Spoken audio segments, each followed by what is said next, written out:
Without fail, every time I swap between Sword and Shield and Scarlet and Violet, I get the buttons incorrect. Oh man, that's so annoying. Anyway, what's up everybody? Man, without fail, 100% of the time I am like, ooh, time to hit Y. And then it brings up the map, and then I'm like, oh. Oh, why would they ever do this?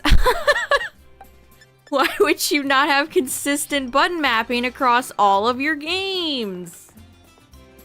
But anyway, how's everyone doing? Welcome to the shiny hunting power hours. I figured I'd try to get a giraffe rig before the event is gone. And that won't take too long, hopefully. And then I'll swap over to Dynamax Adventures. So we're gonna swap games tonight. I don't know why I haven't done that more. I don't know why it's something I haven't done more. Because I definitely don't need to be playing this, doing this Outbreak for like 3 hours, so. Alright, so Giraffe Rig looks like it's in Blueberry, so away we go. I cannot believe Shiny Rayquaza is tomorrow. What's the plan, chat? Does anybody have a Pokemon ready for Rayquaza? I mean, it's only a 5-star, so it's not like it'll be difficult. I could probably just pull something out of my box, or hell, I could probably even use Binkus, my Tinkaton, and it would be fine.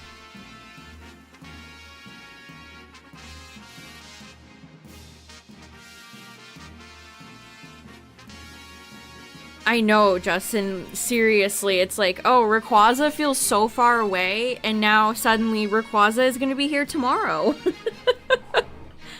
What? Huh?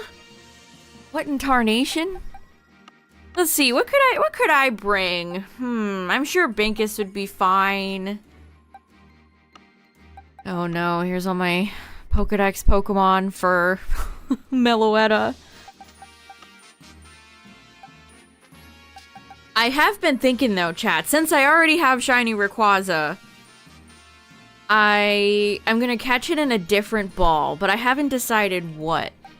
I should, you know what I should do? I should bring my own Shiny Rayquaza into this game just to fight the other Shiny Rayquaza and assert my Rayquaza dominance. Let's see, could always just bring Zacian. Where's my Zacian? Zacian's a pretty safe bet. Again, I don't think it'll be really... It's just like Dynamax Adventures Rayquaza, chat. I don't think it's gonna be that difficult. I really don't. See, I had to change my boxes up for the Pokedex Meloetta thing, and now there it is. Okay. You're not in the right place, my friend. You are not in the right place.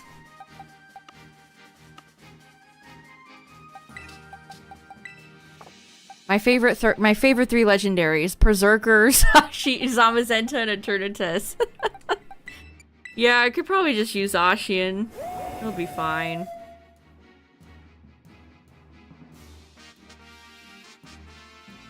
I don't know, maybe I'll catch it in, like, something unhinged, like a lore ball.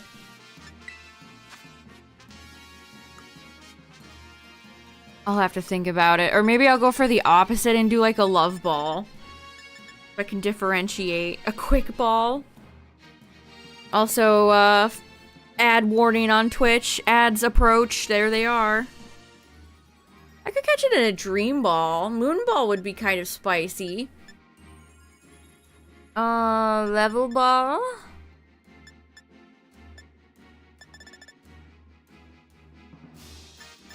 Could do a beast ball.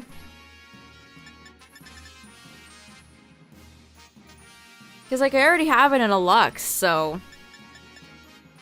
Geez, I'm down to 24 Lux balls in this game? Oh my mamma mia. I actually think I'm kind of low in Sword and Shield, too. What if I caught it in a Safari Ball? I'll have to ponder that more. Alright, let's go giraffe hunting. I'll try over here. Oh, I gotta... Every time I shiny hunt in Scarlet and Violet, I have to do a pop-up so I can see what I'm doing.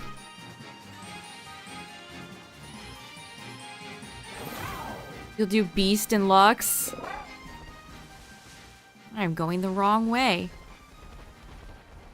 You're going with Friend Ball? Yeah, this is kind of an interesting opportunity because I literally already have this Pokemon, so why not? We're gonna get a little silly with it. Uh-oh. I came over here to avoid the tall grass, but this is not promising. No, this area is too small.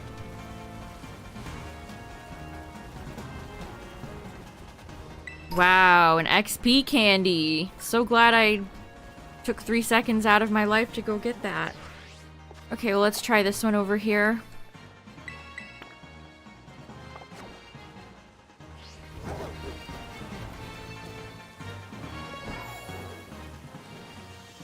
Ugh, I always forget the controls on how to fly. Pushing the stick in, I just never remember. Oh, flying feels very weird. Okay. This is much better. I mean, whoa, we're still by a cliff, though.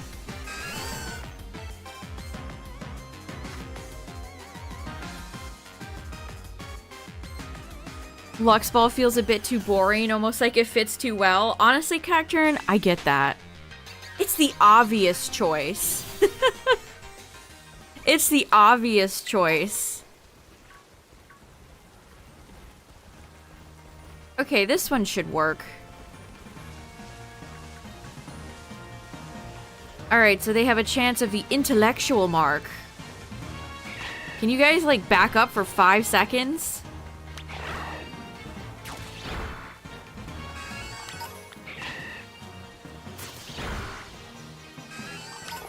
I hate the way the Pokemon just kind of shrink. Watch. Voop! Whee! What if you defeat me and I turn into a tiny little guy? Yeah, I mean, Lux Balls look so good in this game. That is true. That is true. These are all true things. Oh my god. Look how my stupid idiot Breloom is just like, huh? Meanwhile, these giraffe rigs cannot give me like 1 second to breathe. What's up, everybody? How's it going? We're gonna be doing a little bit of giraffe rig hunting, and then I'm gonna swap over to Dynamax Adventures. So we're gonna do a little bit of dual shiny hunting.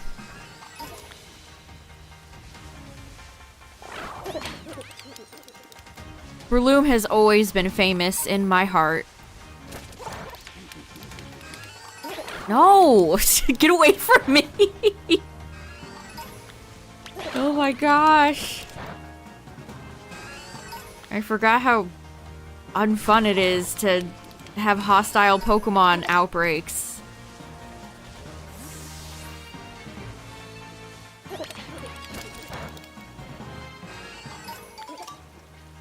Learn to minimize. That's the secret lore. What's up, everybody? How's it going? Is everyone ready for Rayquaza? Oh my... Okay.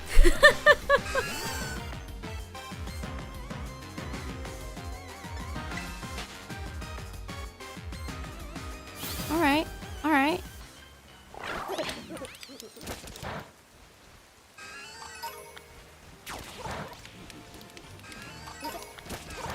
Yeah, I already have shiny Rayquaza. Not a very, not the most exciting shiny legendary event of all time, but you know. Oh, man.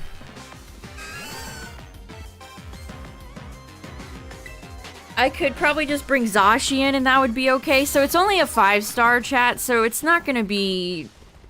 It's not gonna be really difficult. I don't think we need to bust out the big guns for Rayquaza. I think we should all be okay.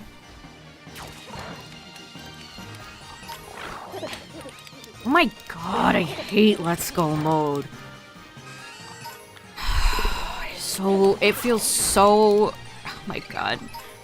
This needed to be tested for about 6 more months, fellas.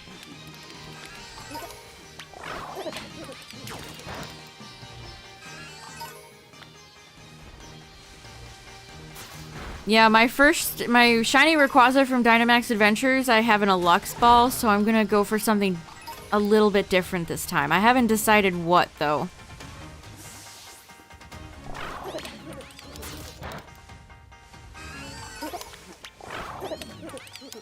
Oh my god.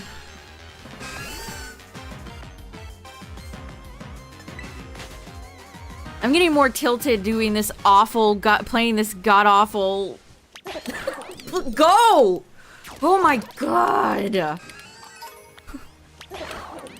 It's like I'm in a Dynamax Adventures with Martin in the gang. Oh my god, just go! Just go! Oh man.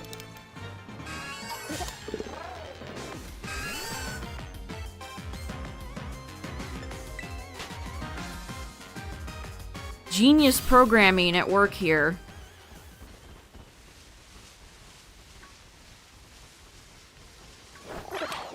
Use Dream Friend? Dream sounds kind of spicy. Dream Ball does sound pretty spicy.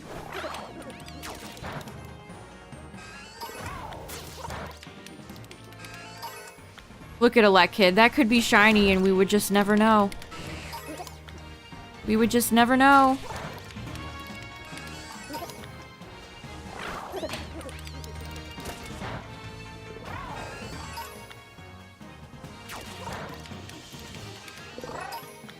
Yeah, honestly, you could go with a lot of different Pokeballs that would match Rayquaza perfectly. You could go Premier. You could do Ultra Ball. Obviously, Lux Ball. I'm gonna use a Quick Ball.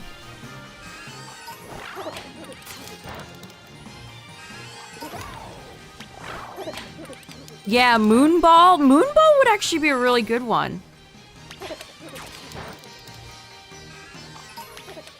Yeah, regular friend. Oh my gosh, I went to push hair out of my face. You can't pause for 5 seconds around hostile Pokemon in this game.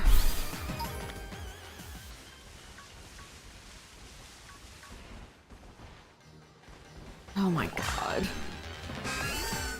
The input lag from sending your Pokemon out to the aggressive hostile Pokemon just running right up into your face. Oh my... Let's go mode sucks balls. I'm having a hard time right now. Premier Balls carry Pogo stench?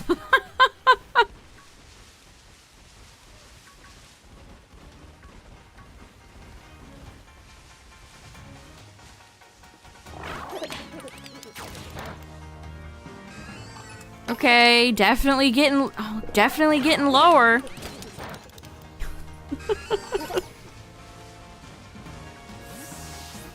I mean, I already have my first shiny Rayquaza in a Lux Ball, so gotta keep them different.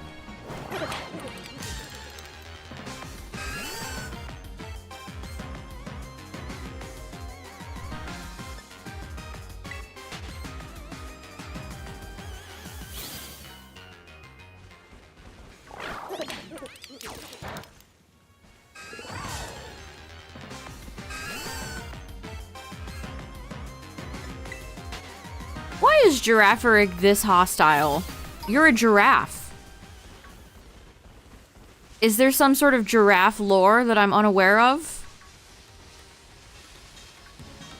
Was somebody feeling a little silly goofy that day in the office?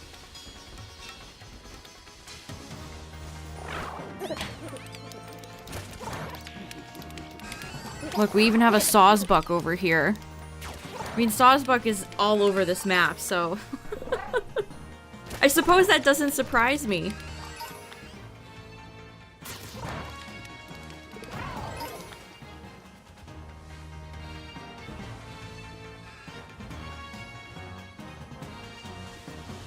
A giraffe killing its baby. I mean, a lot of animals do that.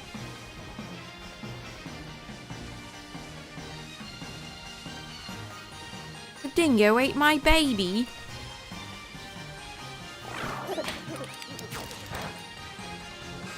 Let's do some addition. Let's not.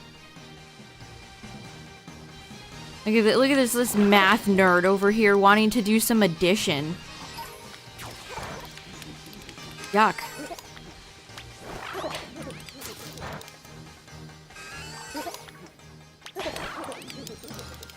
Golden Go, please. Please kill these giraffes.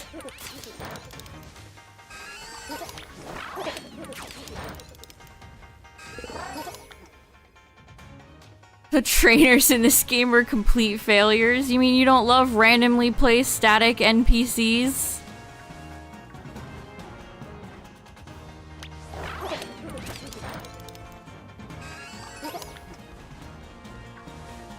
What's crazy is that from the Giga Leak, we know that they were originally supposed to roam around. Oh my gosh. Go! Please attack! This mode is so frustrating.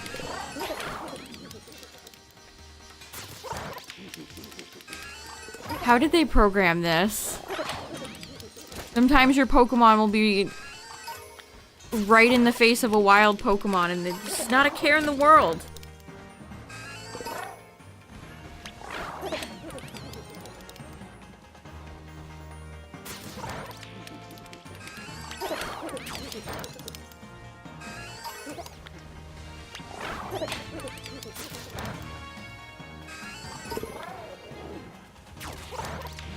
They didn't. Okay.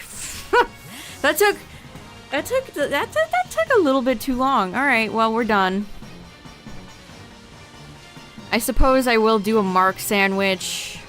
Wouldn't want chat to get disgruntled. You're shiny hunting and not using a sandwich? Oh, what is this blasphemous behavior? Why wouldn't you just use a sandwich? Which means I have to go look up the recipe. Mark. Sandwich Pokemon.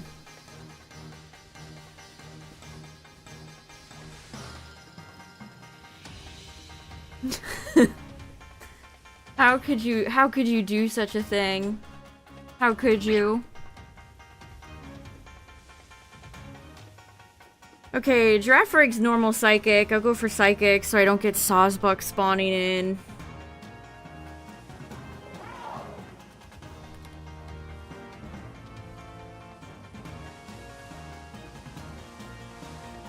Okay, so Psychic. What do I need for Psychic? Vinegar, basil, spicy, sweet.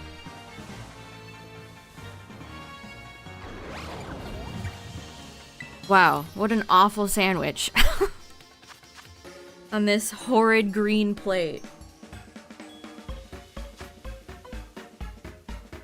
Okay, we need vinegar. I don't know if I trust people who douse stuff in vinegar. And basil. Didn't we need basil for the last one? Vinegar. Oh, wait.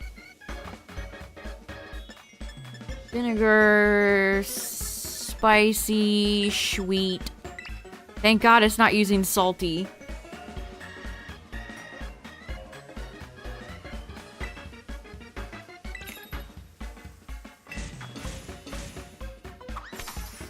It looks like we just smashed up candy corn. Thanks for making me place each individual leaf on the sandwich.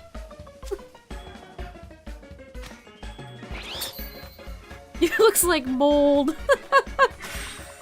Guess what? Guess what, guys? Hot off the press. A delicious moldy sandwich.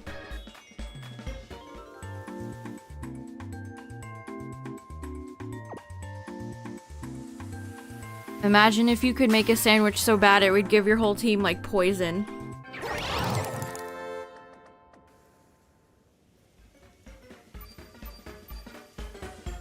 A tasty silver original. Alright. We are on the clock.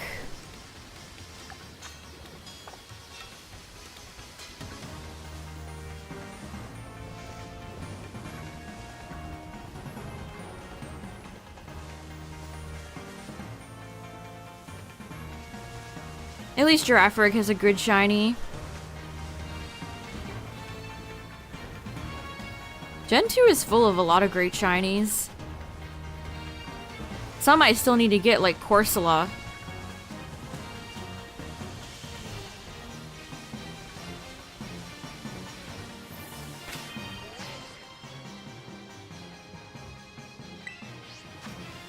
A horrible silver original. That would be funny. Would you have eaten that sandwich? I most certainly would not have.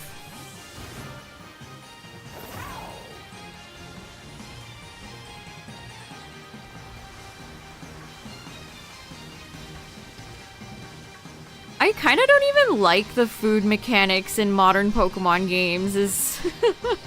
That can't be a hot take, right? I didn't care for making curry in Sword Shield. I don't really care to make sandwiches in this game.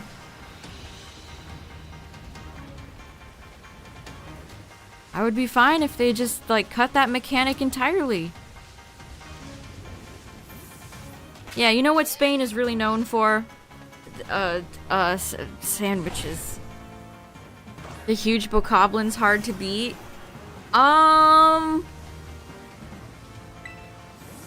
I guess it depends on how much health and what your weapons are. Could always save beforehand. Save scum if they kill ya.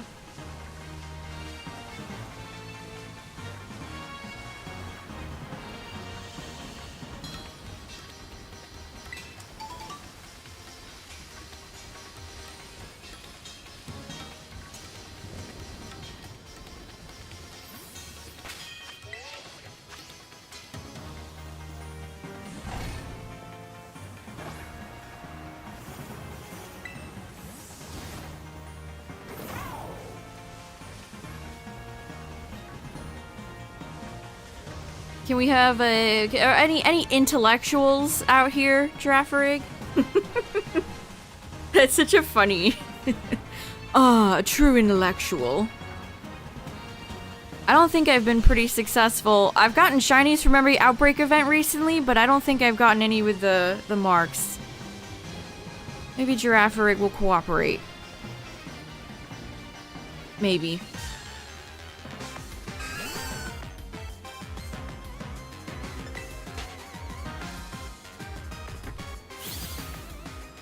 Perhaps.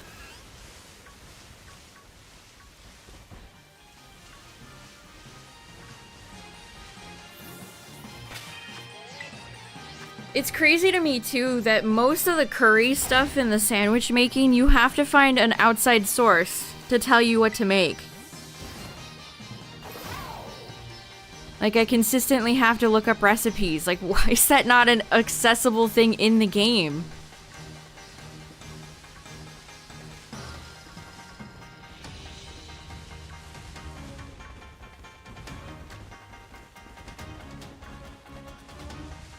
Pokemon is so bad at stuff like that. Like, if you actually wanted to get into, like, competitive or... Like, how is anybody supposed to come across Meloetta, you know, stuff like that, without a third-party website?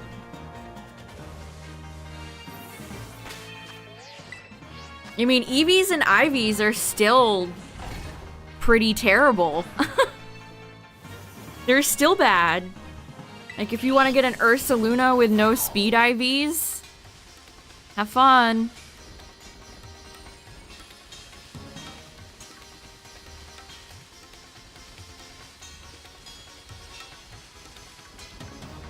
They make these games so piss easy and then have such convoluted little mechanics inside the game that are not easy to understand. Especially if you're like a kid or a beginner.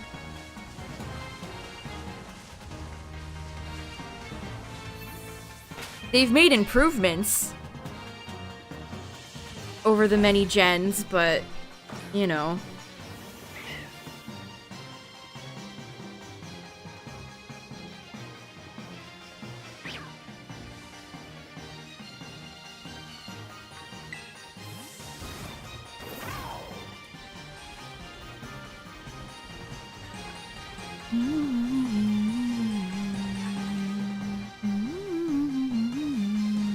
I wish I was in Kitokami right now.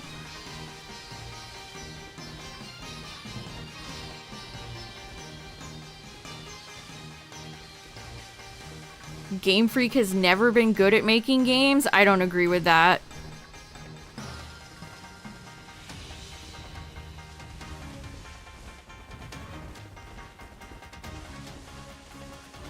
I don't agree with that.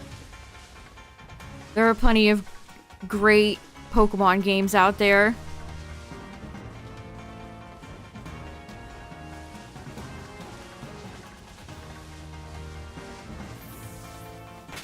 Now, have there always been lackluster things and things could be better? Of course. But to say all Pokemon games are bad? No. Or that they're not good at making games?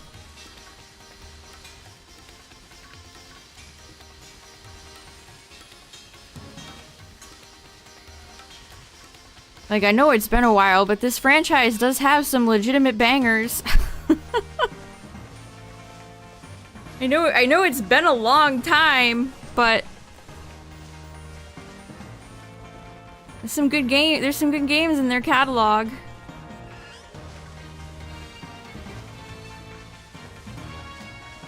Why am I always in an area that's covered in shadow? Thanks for the good luck.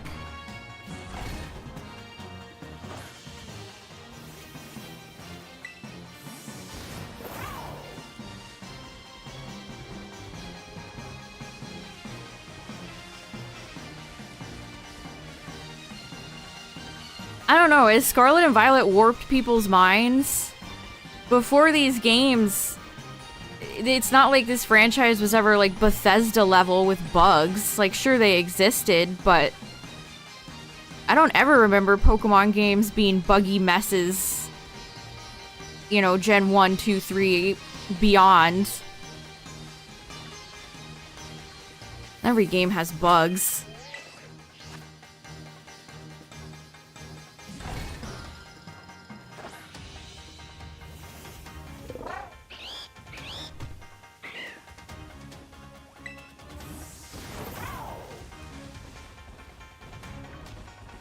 I think with Game Freak, they've just been slow to adapt.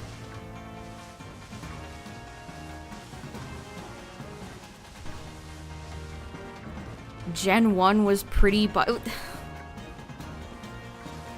what do people expect out of a game from, like, what, 97?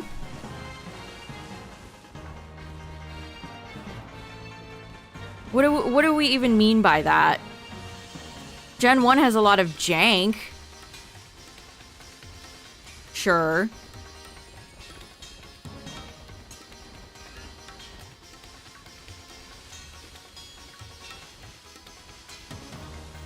I mean, you can pinpoint the exact time this started happening, and it's 3DS era and onward.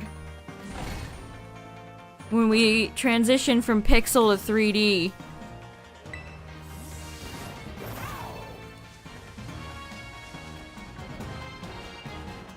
I don't agree with you. I really don't. What do you mean it was buggy even back then? What bugs? Those games played fine for me as a kid.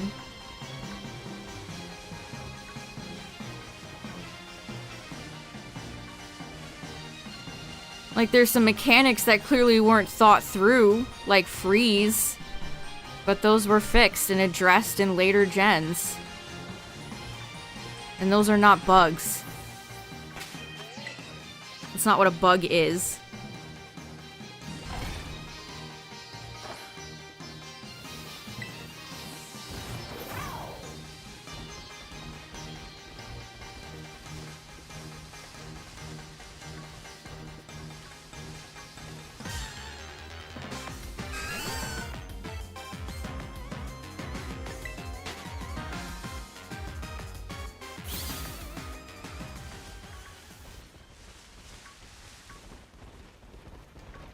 There were quite a few bugs. Yeah, have you ever played a video game?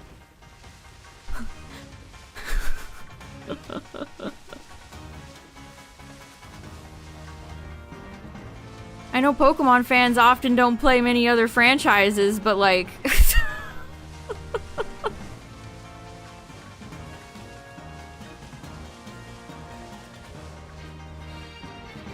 Those are in so many games, though. Wrong warping you can do in Ocarina of Time. Wrong warping you can do in so many games. What is even happening now? Chat's like... actually, I'm the lead developer, and, here's a list of 1,000 bugs. I mean, Missing No was awesome. Because all it is just missing number.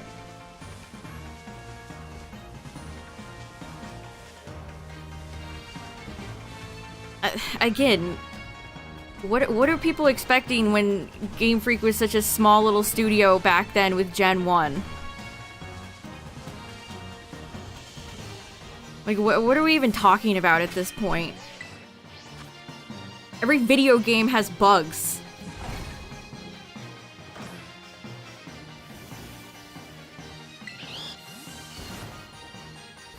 I can't believe my almost 30-year-old Game Boy game isn't perfect, chat. I'm gonna cry. I can't believe this almost 30-year-old franchise, this 30-year-old game, hasn't aged 100% perfectly.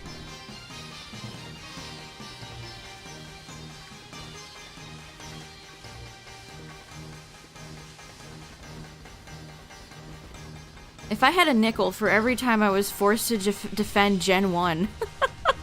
Gen 1, get behind me!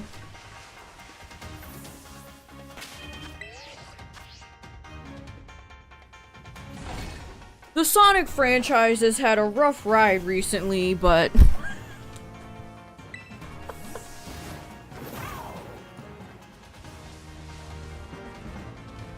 Y'all are just saying shit at this point.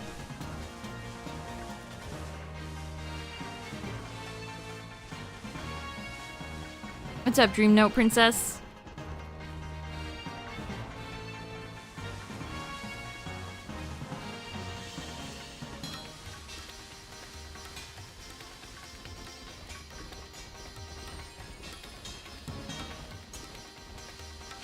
From vacation? Oh, that's fun.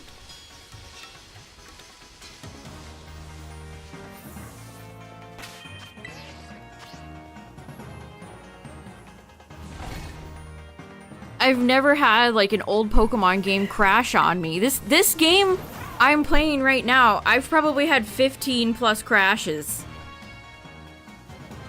And I know some of you had told me Sword and Shield has crashed for you, but I have not experienced that.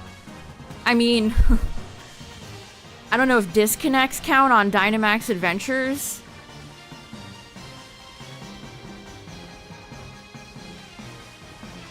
But like, Pokemon games have always been foundationally solid. There's not a ton of like...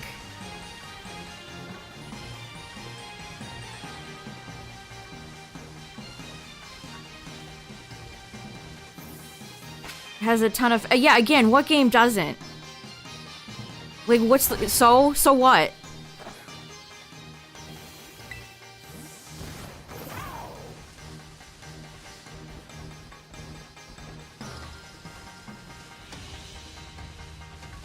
I've played through Gen 1 so many times and I've never encountered anything game-breaking.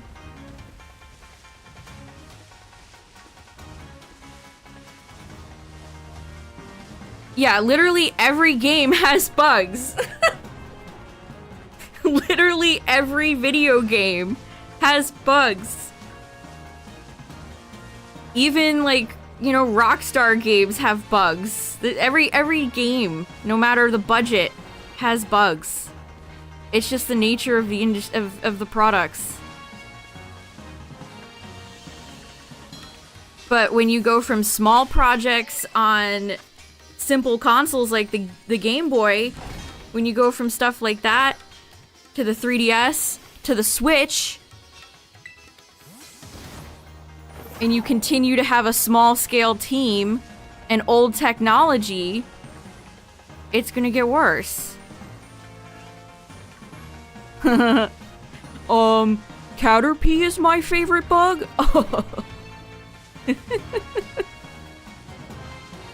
Yeah, I got your bugs right here.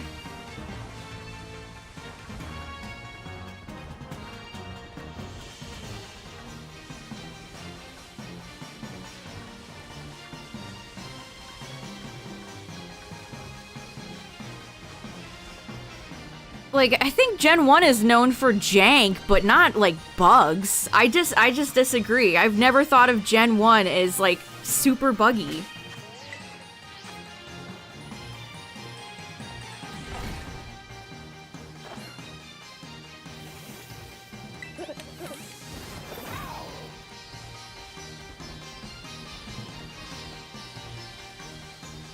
Okay, but what video game isn't? Again, what video game isn't?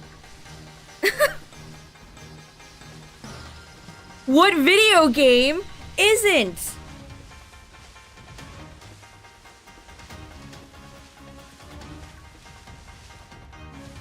And it's funny that y'all couldn't come up with a lot of examples. I think that's curious. This game has a ton of bugs. Proceeds to list, like, no examples.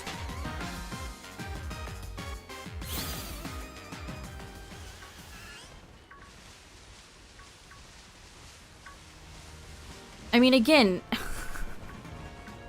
they're just not on the same level as, like, the performance issues in this game, so what's the point?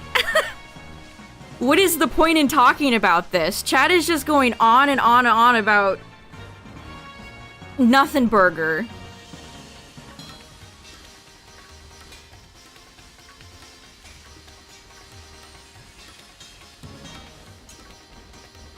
None of the Pokemon games crashed when I was a kid. I never had crashes in Gen 1, Gen 2, Gen 3, Gen 4, Gen 5.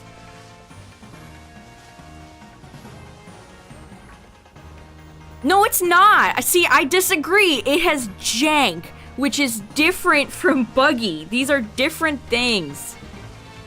When I'm talking jank, I'm talking like the freeze mechanic in Gen 1. I think Gen 1 has jank, but I've never thought of those games as buggy, ever. I disagree that they're considered buggy by people, and that is an accepted statement.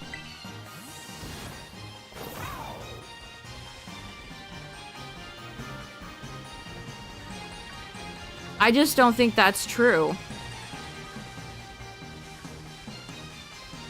Jank, yes. Buggy, no.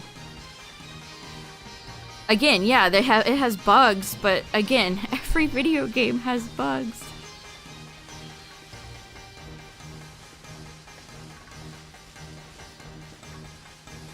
I just explained it, like freeze mechanic. Critical hits, the way critical hits work. Stuff like that. Or, I mean... yeah... freeze mechanic, like Pokemon, how do I explain this?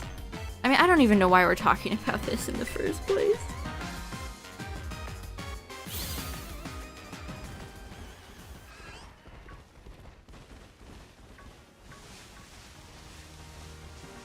Bugs versus glitches versus jank.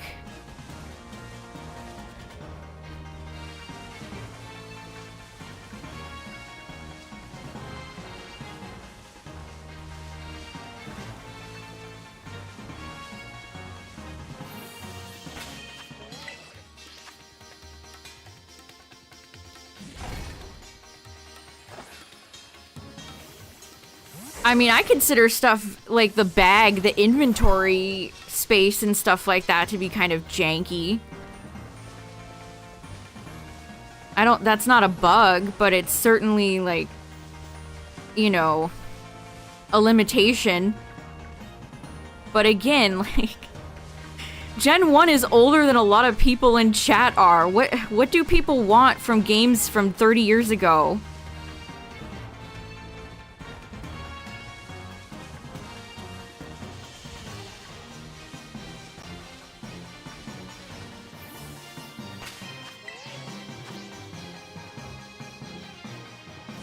Only bug you remember is missing. Yeah, see, I didn't encounter any bugs in Pokemon games until the modern era. I've never been able to phase through walls. I've never fallen through the floor in Pokemon Emerald. You know, that's all modern Pokemon stuff. Again, they all have bugs, but every game does.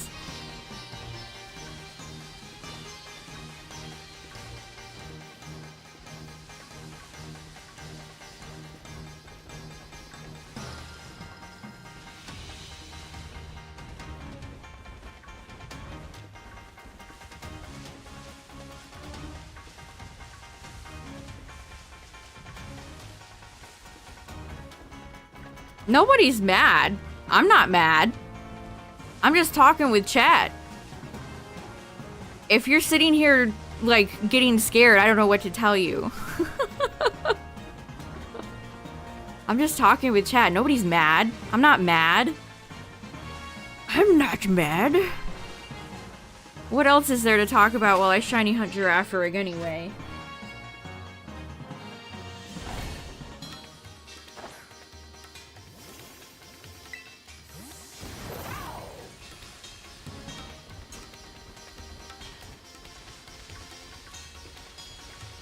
This all started from a comment saying that Game Freak has never been good at making games, which I disagree with.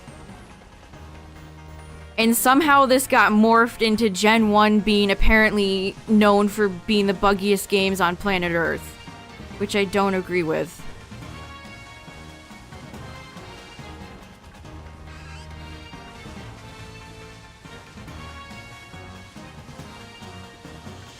And I've seen a few people say that Pokemon has never been good. And I just don't agree with that. I really don't.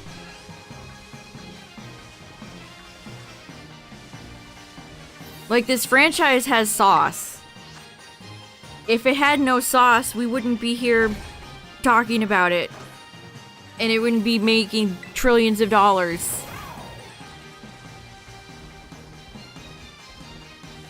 I do think Game Freak has maybe never been as skillful as other studios, you could perhaps say.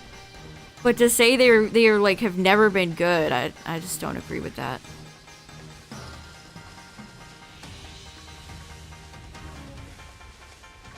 Like, for Gen 1 being apparently the most buggy games in the world, according to chat, that's what kicked everything off.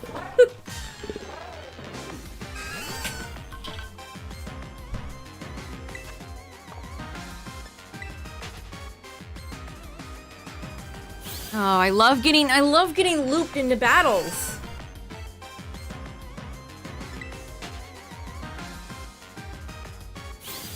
And it's not even just performance issues and that type of stuff. That's only one issue. Talking about this game specifically, you know. The performance, the frame rate, crashing. That is only That is a small drop in the bucket of all the issues I have with this game.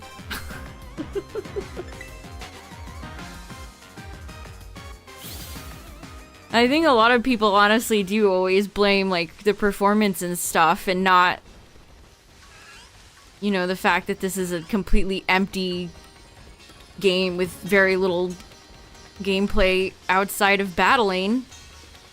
No puzzles, no fishing, very little, no side missions, etc. Things like these god-awful static NPCs. But blah blah blah, we've talked about that about 1 billion times already.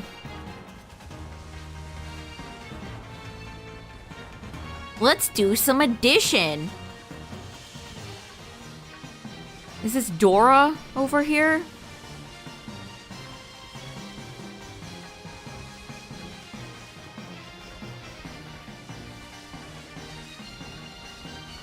Like, you can't tell me, like, Pokemon Black and White, Heart Gold, Soul Silver, you can't tell me those are bad games. You can't.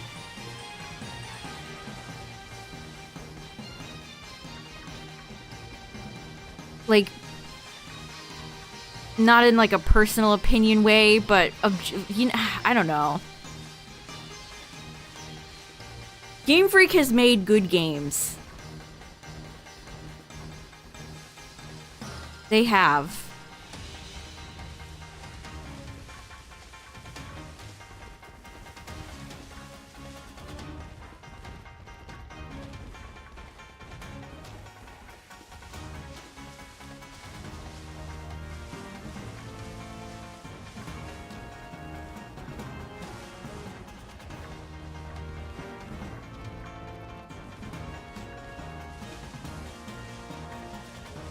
Also, consider, again, the main issue with everything is time. Cranking out an open-world 3D game like this is not as simple a task as making, like, Pokemon Ruby. Pokemon Sapphire. AAA games have just ballooned in scope across the entire industry.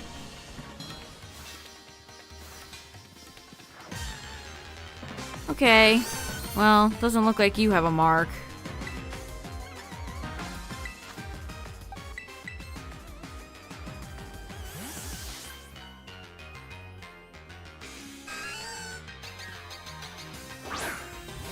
Games just take longer to make in general now, so when you have a company that tries to push a big release out the door every year, what's gonna happen? That's like... That's just how it goes. YouTube, video cannot be monetized. Watching Pokemon Worlds. Yeah, I suddenly got like 5 copyright claims on that video.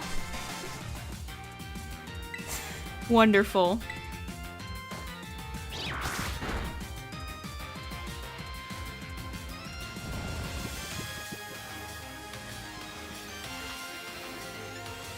Yeah, I mean, Pokemon is not the only franchise this type of formula is wearing thin for a lot of other games that do this. Thanks, Braylon.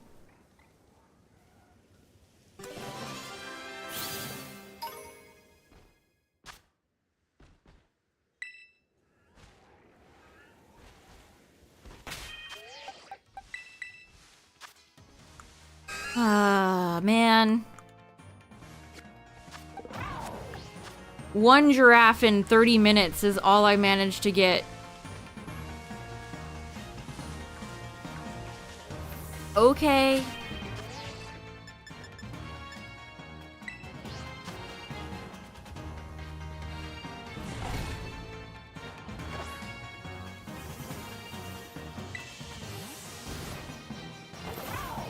I mean, I didn't say there's ever been a perfect Pokemon game.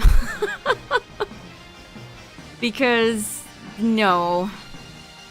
There hasn't. There's no such thing as perfect. There's no such thing as a perfection video game. There's a lot that come really close.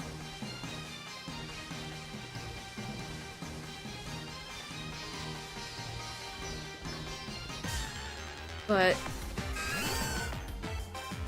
I mean, even some of my favorites have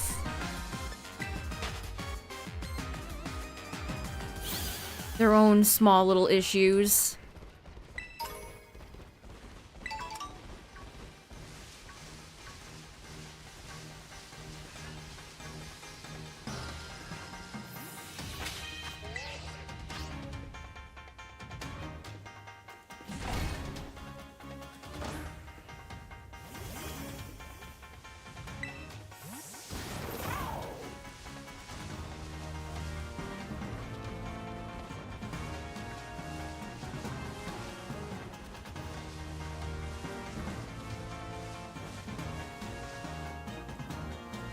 Perfect is a weird word in game reviews.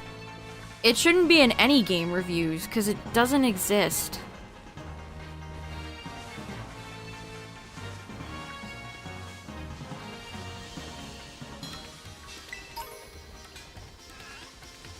Like, even some of my favorite games of all time have annoying mechanics, or... you know, it's not perfect 10 out of 10 across the whole board.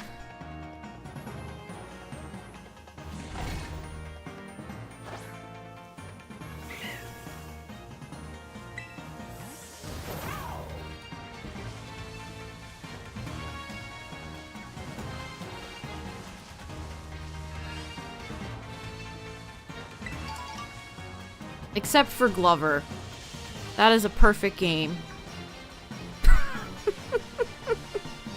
Love to glove. Every video game is imperfect except Glover.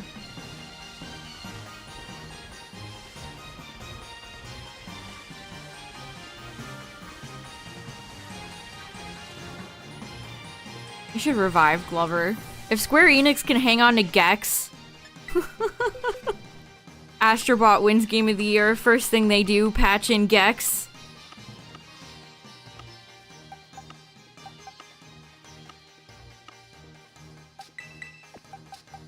It's time for the real gamers to play.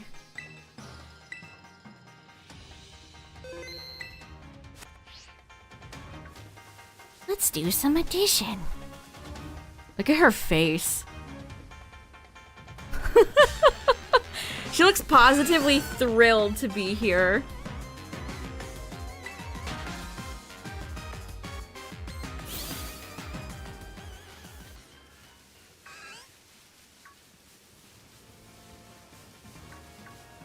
I guess I'll make one more sandwich and then we'll swap to Dynamax.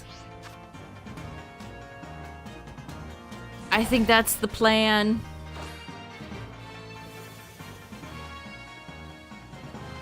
I think that's the plan. You used to play Glover a lot. The N64 had some absolutely wild games. We love Glove. We love Glove. I kind of miss that era where everybody wanted a mascot like Sonic and Mario, so they would just make a mascot out of a glove. I miss that era. They just don't make mascots like they used to anymore, chat, I'm afraid.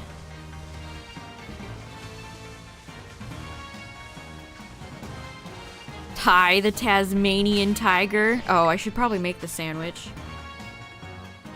I am so anti-sandwich, I can't even lock in and make one. Tack. Tack is a fever dream. Chat, do you remember Tack? Tack and the power of Juju.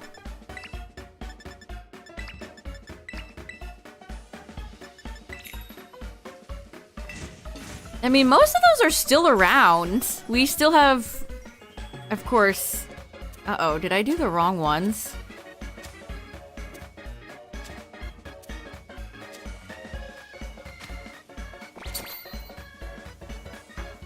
Sandwich making...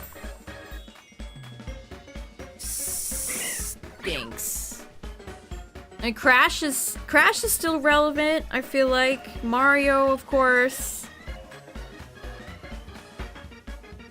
It is kind of sad that, especially like Naughty Dog, went from all these fun, colorful characters to just uber serious AAA games. Yeah, bring back Jak and Daxter. Okay, no, that worked.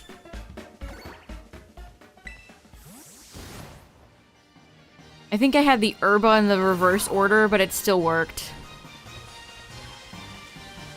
I am honestly shocked that they have never done anything with Jak and Daxter. Oh, Ratchet and Clank is another one. I actually really like Ratchet. I think he's a fun character. Conqueror.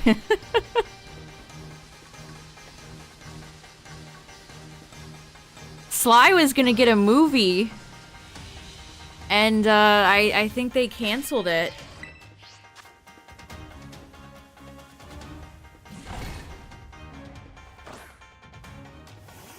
Which is too bad.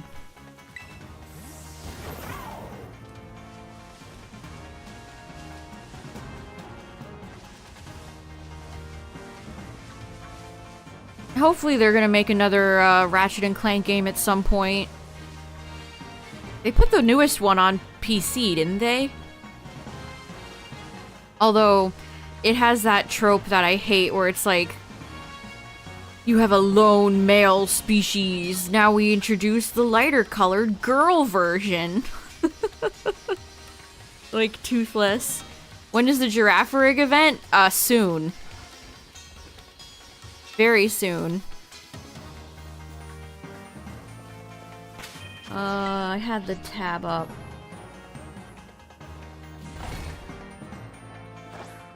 It goes from December 12th, 2024 at 4 p.m. PST to Thursday, December 19th, 2024 at 3:59 p.m. PST.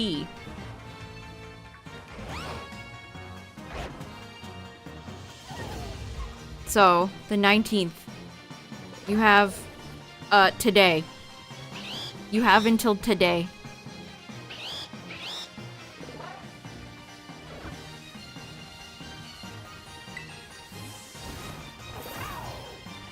Or if you run out of time, and make sure you at least have the event, and then you can save it. But Shiny Rayquaza is coming out, soon. Tomorrow.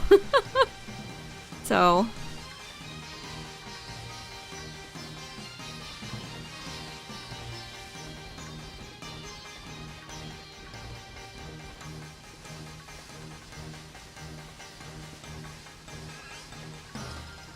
The plot of Rio. Yeah, you're right. Rio is another one.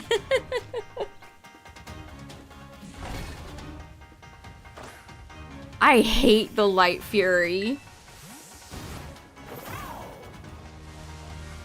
Seeing How to Train Your Dragon fall off massively hurted me as a person.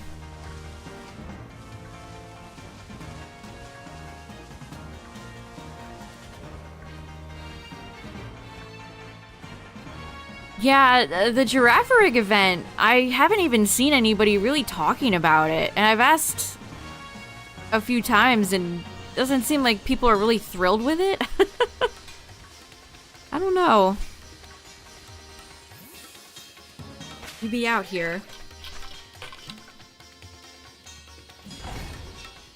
And we have Carbink and Fracture. That event is also coming soon.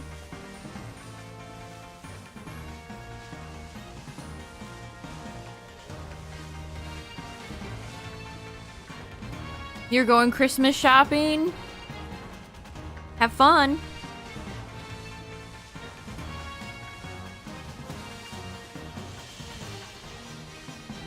An intellectual giraffe?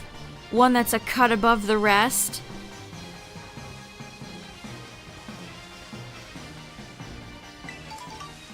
Oh man, a Gen 9 starters in the wild would say Outbreak event would save me.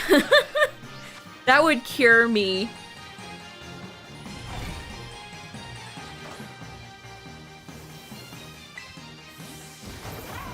I saw, I saw Joe Cerebi talking about the community day, Sprigatito. It's so funny, by the way, how Pogo has just pretended like the Gen 8 starters just don't exist. Extremely funny. But I saw him say, he's gonna use this event to get them for a shiny dex. And somebody responded with, why? You can just get them in-game. And he said, I don't want to have to do that 9 times. It's like, what's the matter, Joe? You don't like hatching eggs in this game?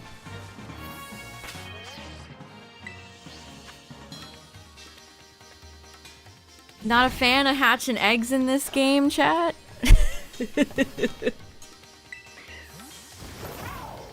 Why, is that a negative opinion you have, Mr. Cerebi?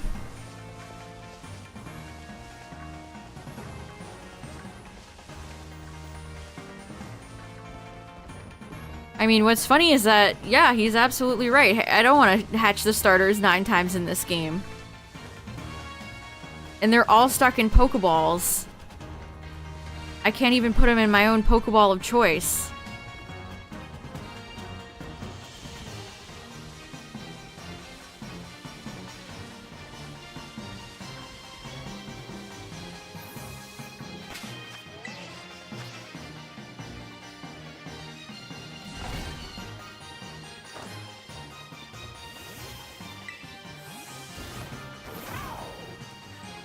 And if I played Pogo, I still couldn't.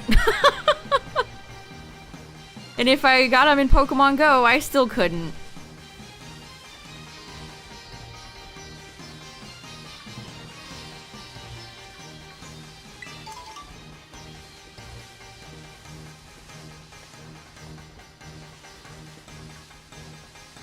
You want me to put my shiny Meowscarada in a Great Ball?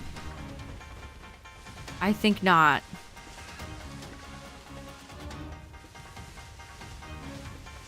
My shiny living dex does not contain a single Pokemon Go Pokemon. Let me reiterate that.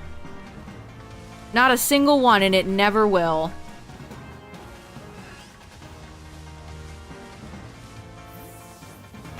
And it never will.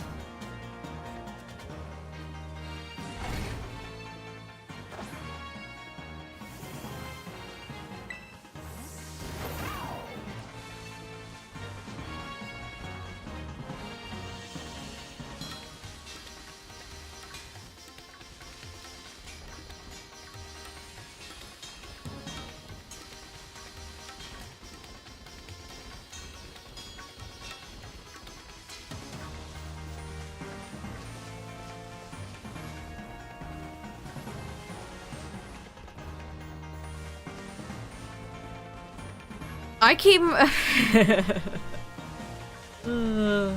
I play nice, chat. I don't have a high opinion about Pokemon Go shinies. I really don't.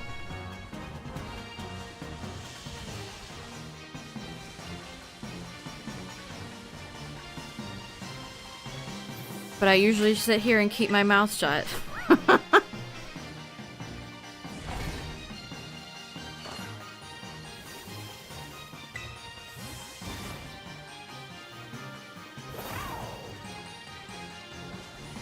Oh, I think Adge is about to play on Twitch, by the way, chat. Ad jump scare incoming.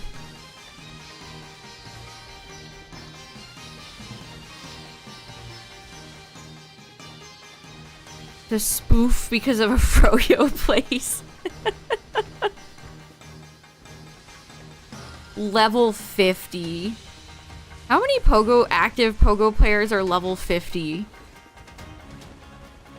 Leveling in Pogo is always such a horrendous nightmare.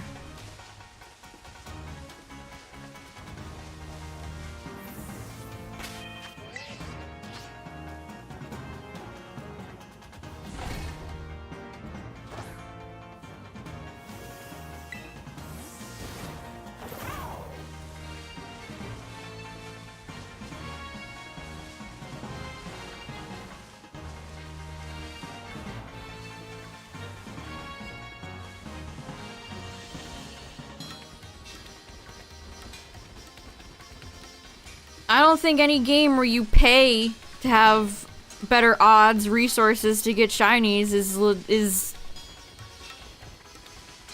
great at all.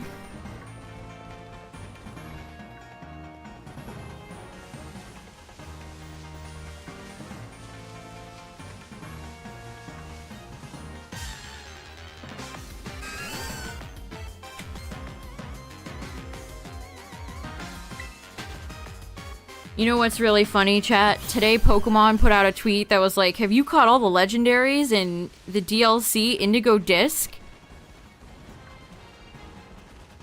And then I read the replies. No. No. No. You can't shiny. You stop shiny locking. No. No. Stop shiny locking.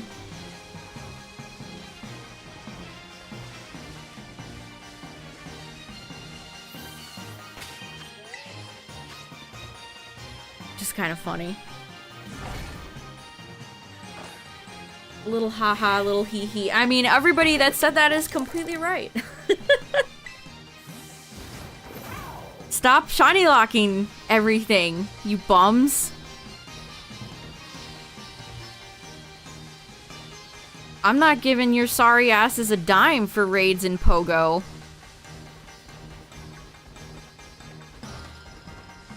It's not happening.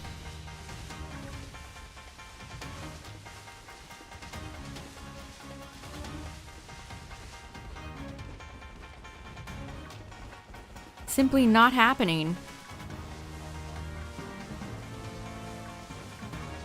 Raids here are were always so dead anyway.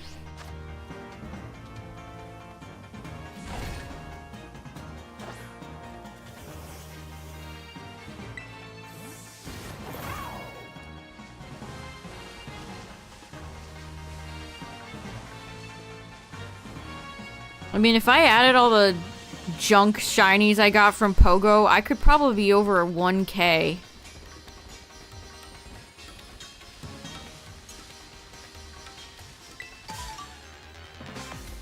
I could put Mew on the list. I could put so many legendaries, Kyogre, stuff like that. But I'm not putting that trash. I'm not mixing that Garbaggio in.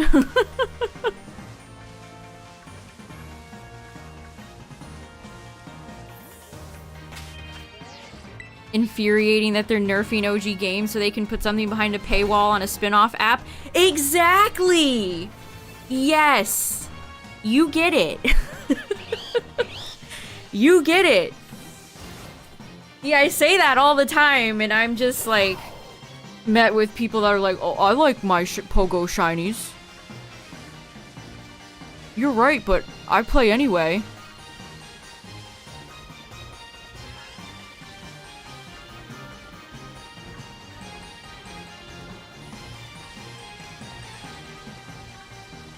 Thanks for the good luck.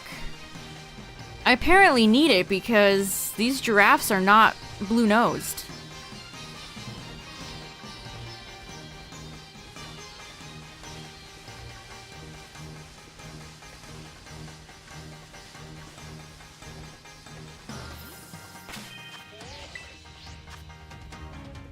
I know. Oh, Dynamax Adventures was so good. What happened, chat? What happened? See, that's the thing, man. One step forward, 10 steps back.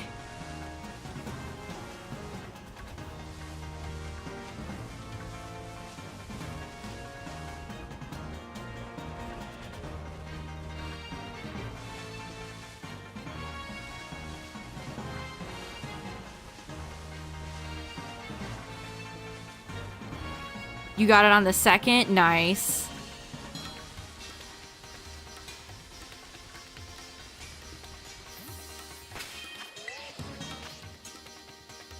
Yeah, was it crunch? Was it intentional? Well, I mean, obviously it was intentional. I mean, we talked about it, the fact that it could be like a bug, but I think it was intentional.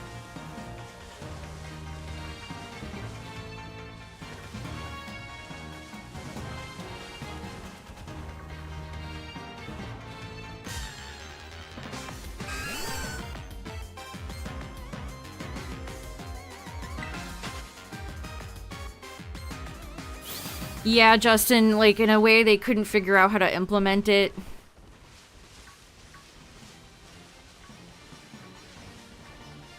See, this is the frustrating thing.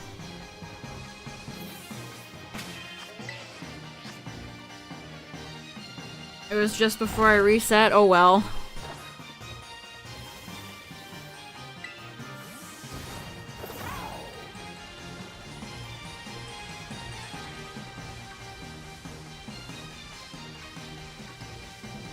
That Elekid always spawns there, every time.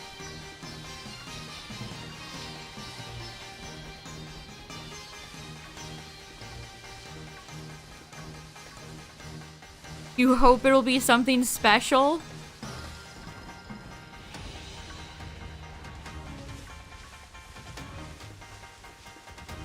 I don't know if I have any hope left.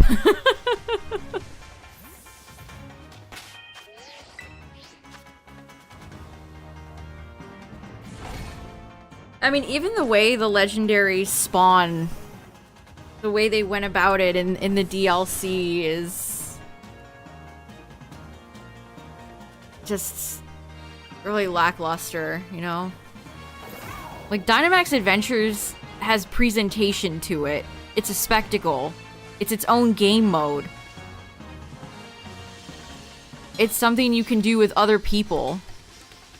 They just kind of haphazardly plop the legendaries in this game and we're like, here you go, bye. Like, where's the pizzazz? Where's the sauce?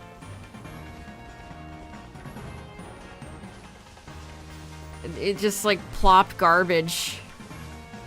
They feel like the NPCs in this game. Intern project vibes.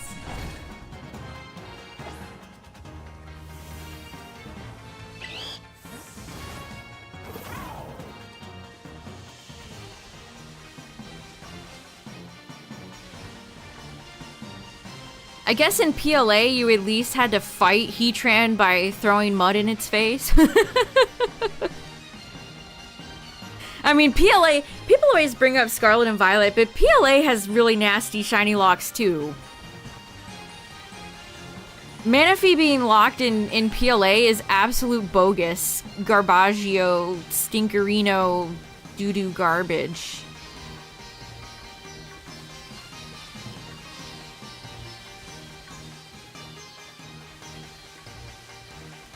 I don't know, is it just because people like PLA more that nobody ever brings that up? But PLA has a ton of locks too.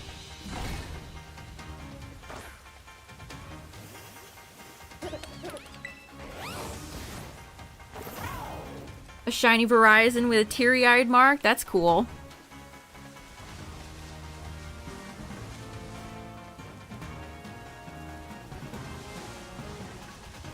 Even like the NPC you talk to to unlock the legendaries just feels like a weird in-joke that I don't really understand. Like, Game Freak loves weird freak NPCs that have very silly names and silly appearances.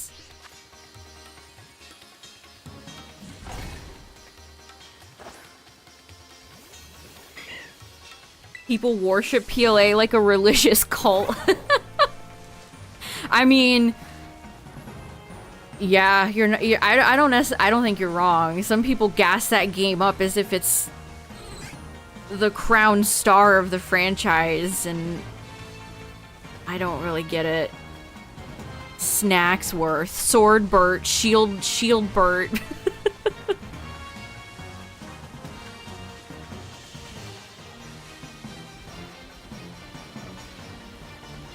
You hope I do another PLA playthrough? Ugh, I have no desire to go back and play that game again.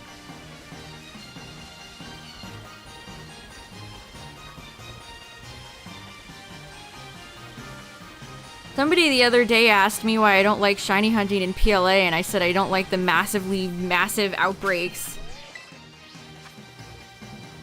And I don't think they understood why.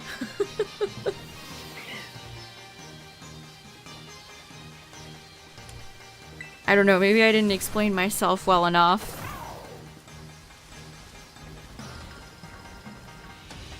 I don't think shiny hunting in that game is really fun, really all that fun.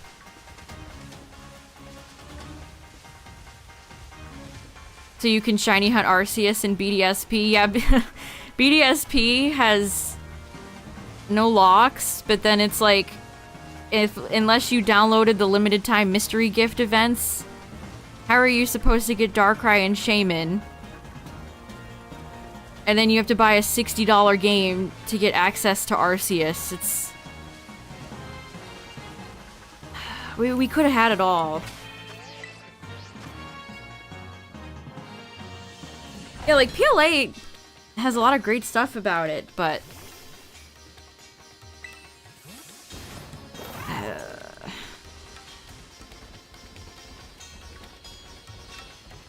It's always kind of crazy when I see somebody say it's their favorite Pokemon game, and I'm like, oh, interesting. Yeah, the shiny charm doesn't work in BDSP. Like, BDSP... we don't even need to say it.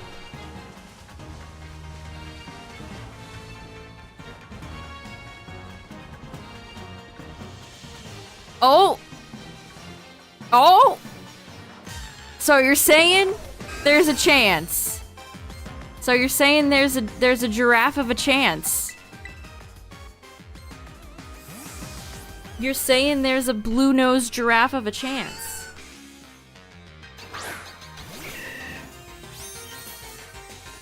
Crouch. Alright, alright. Yeah, the shiny charm in BDSP, I would genuinely not recommend anyone to get it. I would not recommend... I think the shiny charm is almost always worth getting. Especially if you plan on devoting a lot of time into shiny hunting. But not in BDSP. Not in BDSP. And hatching eggs in BDSP is so unfun. You get all the changes in music, that same boring up and down.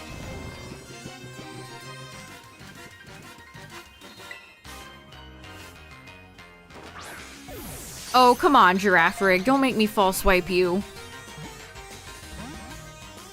What has Centro been up to? I mean, there's been no...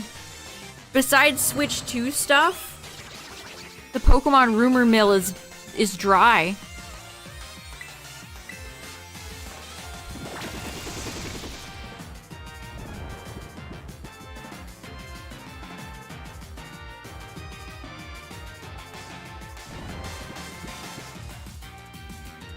Things have been very quiet. Oh my goodness. I caught the first Girafarig very easily. Does this thing know takedown? It just wants to go for baton pass. What's up, Rescue Squad?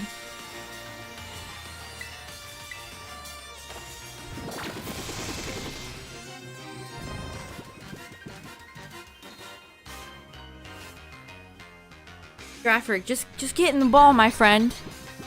Mr. Girafarig. Get in. Thank you. Thank you. Okay. If you just ask nicely. If you just ask nicely. Alright, is this gonna be the intellectual mark, chat, or is it gonna be some mysterious other mark? Like, I think that happened to Tinkatink.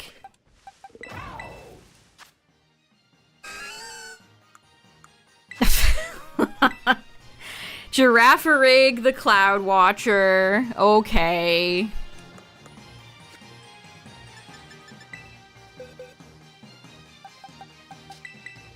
Which one of yous? Which one of yous? Oh, it was Whooper. Whooper was sleepy. So I've gotten shinies from every Outbreak event, but they've always just been random other marks. I mean, Cloudwatcher is cute. That's a cute mark. A cute mark. Well, I got my giraffes, chat. Actually, I got 4 minutes left. I might as well use up the rest of the sandwich, and then we're gonna swap to Dynamax Adventures.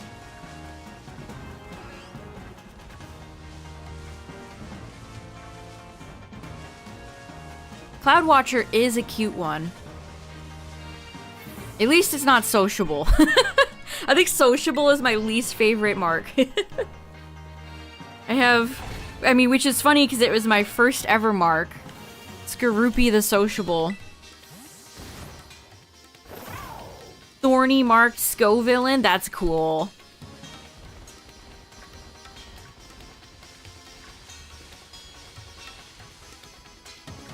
Yeah, every mark shiny I get is either sociable or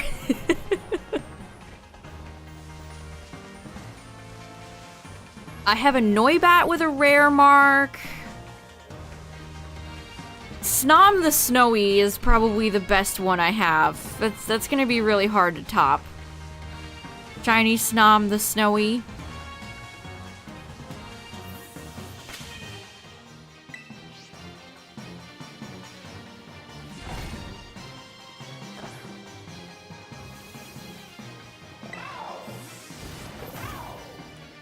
I do have Noibat the Recluse. That's a really good one. Get it? Because it's a bat. That's a pretty fitting one, I'd say. Noibat the Recluse. That was one of the first shinies I got in this game. And that was before the Mark charm. So that was, like, extremely lucky.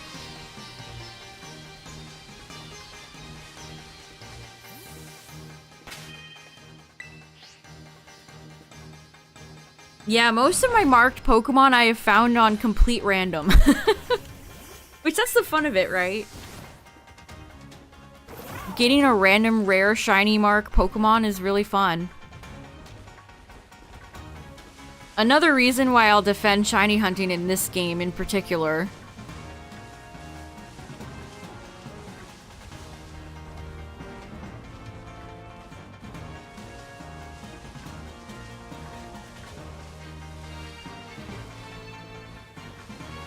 The hill keeps... That's such a weird visual thing. It makes my stomach hurt. I don't know why the mountains moving makes me queasy, but it does. Alright, we got 2 minutes. Okay, you're wasting my precious seconds here, Girafarig. Hunting for rare marks is as fun as shiny hunting is for you. Yeah, I agree. I completely agree.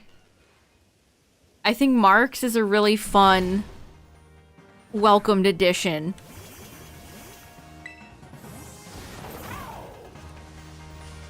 I always love watching VGC, and when people send out Pokemon in VGC with titles, it's always fun. Incineroar the Intellectual.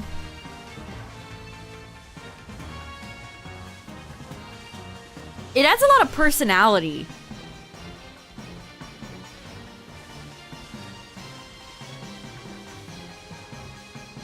Like when I say Noibat the Recluse, you can immediately imagine like a little shy Noibat, right? It gives the Pokemon a lot of personality. And there's a big pool of marks. It's not like there's just 3. It's a humongous list.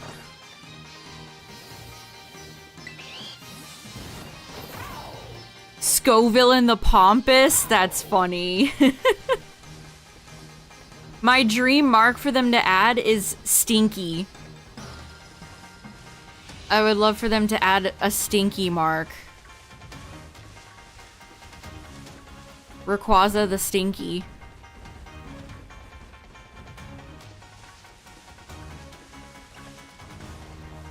Saruman the Stupid.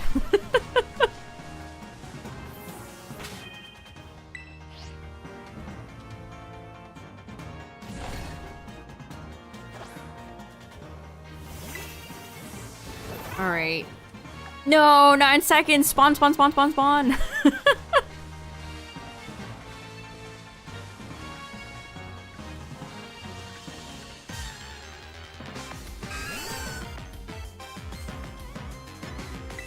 Yeah, Oddish, I completely agree. I hate farming for Herba. Farming for Herba, it blows my mind that they've never done like a giant Herba raid event. Like, some of the raids have given out Herba, but there's never been like a dedicated actual Herba Mystica related raid event.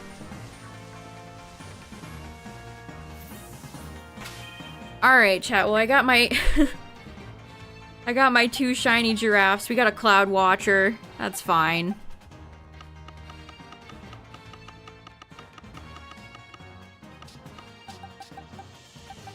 Yeah, Noibat was my 4th shiny.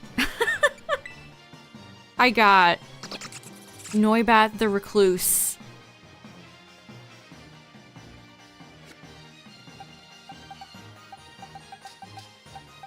We got some more. I got a Sleepy Raichu. Let's see, a Sleepy Gibble. Sleepy might actually be my most common mark. Oh, we got a Hungry Larvesta. Larvesta the Peckish. Oh, here's my beloved. Here's my beloved Snowy Snom.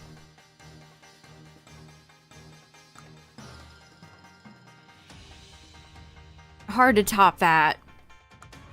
Snom the Snow Frolicker. Let's see. Did I have any others? This is sociable, right? Yup. I have a Citadel that's sociable. Citadel has the cutest cry. Oh, what's this one? Sneasel the Humble. That's cute. I have the most humble Sneasel you'll ever meet. Okay, let's see. There's another I have a sociable Corviknight. I think that's the Corviknight, by the way. Lol. If you know, you know. We got a sociable Grimer. No, a sociable Wooper. Every Wooper I get shiny, I guess, has a mark. Honchkrow the Grumpy. That's fun. Peeved. The peeved mark. This Honchkrow's really peeved. Oh, we got a early riser. We got Oranguru, the early riser, Donmark.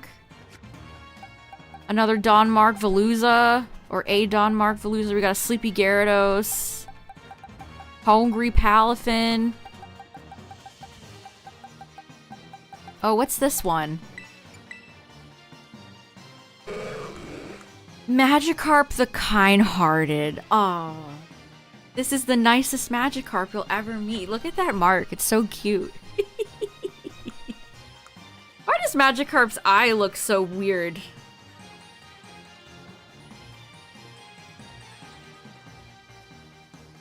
Okay. It looks a little weird, a little strange. What was that? A sociable love disc. A sociable Dondozo. A sociable Cyclizar. Here we go. I'm getting into my million sociable Pokemon. A sociable Florges. We got a Dawn Deerling. Sociable Heracross. Dawn Shelder. Sociable Dragonite. And this was, again, before they added the charm. Sociable Hirayama. Sociable Annihilate. Annihilate does not seem like a sociable Pokemon. We have a sociable Mastiff.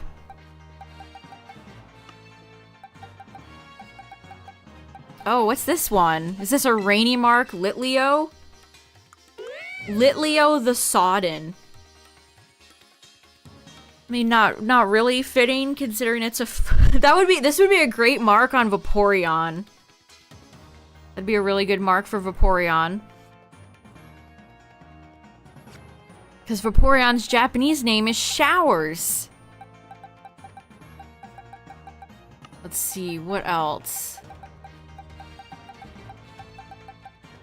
We got a Dawn Sneasel. How many shiny Sneasel do I have? Oh my goodness. Oh, this is a cute one. Diglett the Joyful. That's so cute. It reminds me of like a Powerpuff Girls heart. This Diglett is this Diglett. Diglett is the Gen 10 version of Diglett. That's a cute mark. Okay, what else do I have? Sociable, sleepy Komao. Okay, here's when Kitakami started. You can tell all the Kitakami shinies are in here.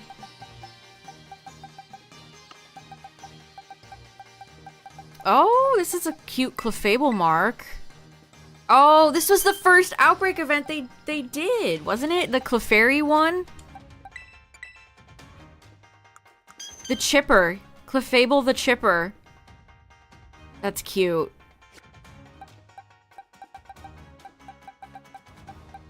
Sociable Shiftry. What the? That's very funny. Both Stone Evolution Gen 3 version exclusive Pokemon are sociable. You know what? Ludicolo would in fact be a sociable Pokemon. That's very funny.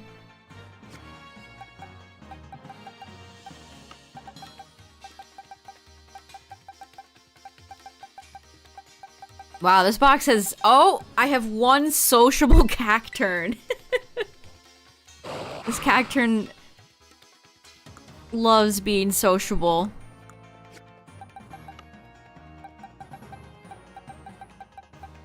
No, wow, none of these Litwicks had a mark? Okay.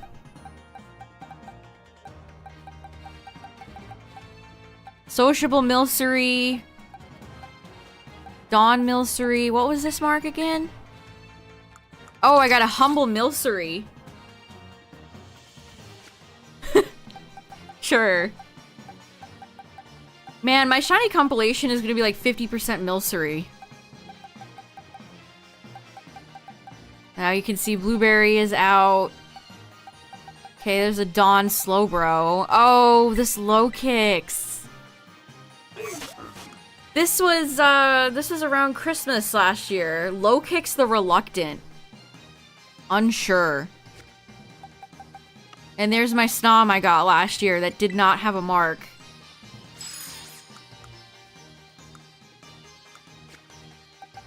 Sociable Pignite, Sociable Embor. That's insane. Sociable Execute.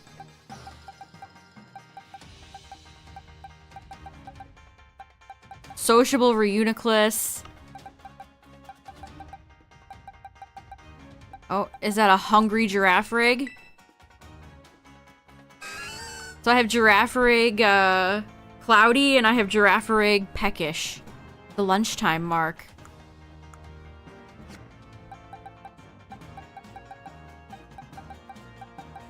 Is this a Cloudy Nosepass? Nosepass the Cloud Watcher. That's fitting. We're almost done. Sociable Empoleon. Dawn Amogus. Sociable Squawk. Cloudy Cloth. I have a lot of shinies in this game. A Sleepy Glamora. Oh, this Munchlax. This might be one of my favorite shiny marks I've gotten this year. Munchlax the Apathetic, 0 energy. That's about as fitting as Snowy Snom. That is so good. 0 energy mark, Munchlax the Apathetic. Dear Diary, mood, apathetic. A Sociable Superior. Is that a Snowy Reveroom? Reveroom the Snow Frolicker. I don't even remember that. Cloudy Shinx. Ooh, this one's sick. Houndour the Thunderstruck. That's really cool. Some of these I don't even remember. Sociable Froakie, a Sleepy Toucanon. You can see the amount of marks I'm getting has gone up since Blueberry. You're shiny hunting Terrakion? I definitely want to start shiny hunting the Swords of Justice. And if I do, Terrakion will be the first one. He's my favorite. Pichu. Pichu the Scholar. I have an I do have the intellectual mark, but it's on a Pichu. This Pichu is a real intellectual. The Cheddars are cloudy. Cloudy with a chance of Cheddars. Dawn Tatsu, Cloudy Tatsu.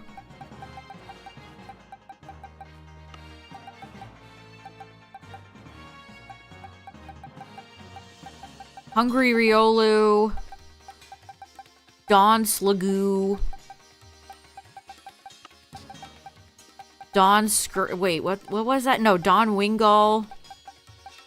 Oh, this was the ghost week for Halloween this year.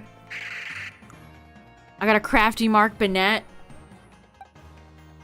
Angry Mischievous. This Mischievous is pissed.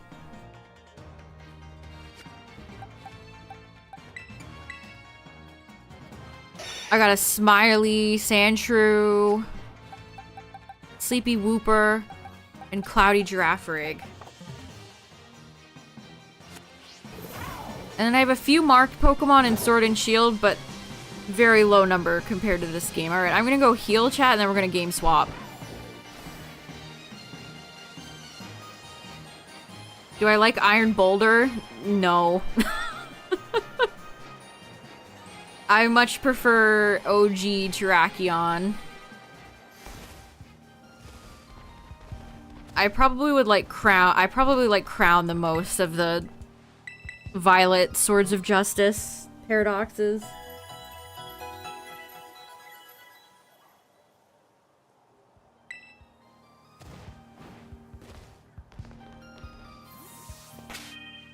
Alright, let me save. And we'll do the swap.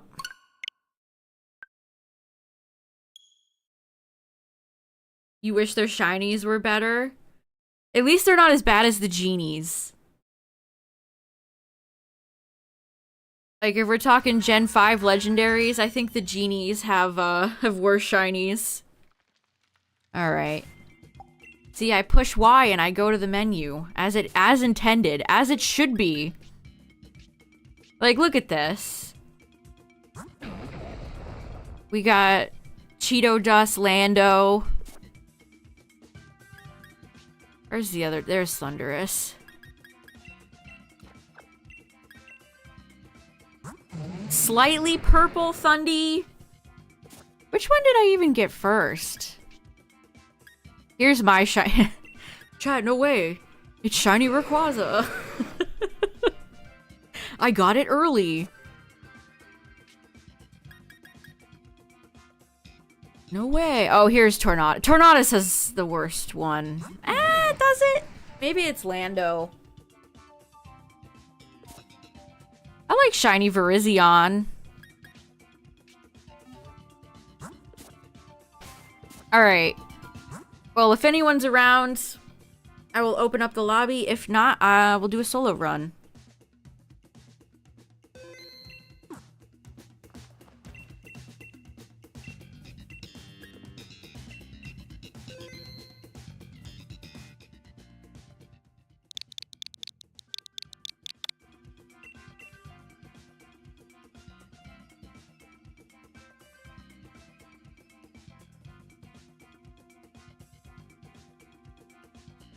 I like that they went with pink. The Dynamax aesthetic, the color choices, I definitely like. The mechanic itself has some flaws, but I like the presentation. You just got a God Pack in pocket, nice. I'm jealous. People will look at my shiny Ray with apathy. Sigh. Oh, my shiny Rayquaza is different, you guys.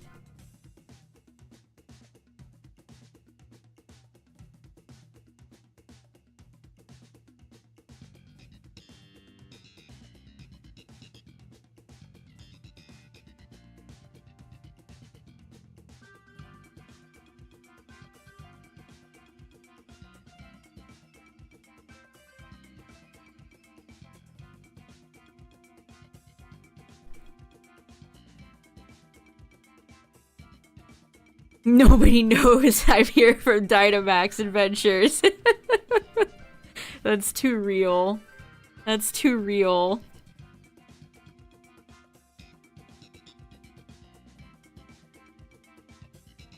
I mean, they're doing Rayquaza because of the anime, but I wonder why they went with Ray to begin with. I mean, I love Rayquaza. Don't get me wrong, this is not a slight on Rayquaza. Rayquaza might have the most shiny merchandise out of any Pokemon. You would think that they would make more shiny merchandise of Pokemon in general, but they really don't. Shiny merchandise is quite rare. Rayquaza's the first ever shiny sitting cutie. Be real curious to see. Alright, let's do it. If we ever get any more. Uber, Mimikyu, dun. I'll take Mimikyu.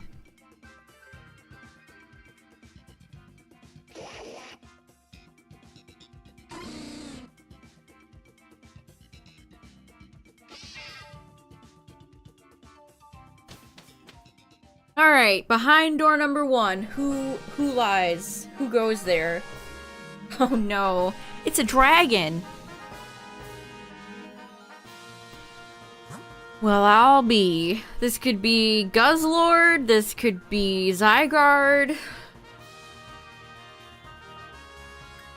This could be Palkia.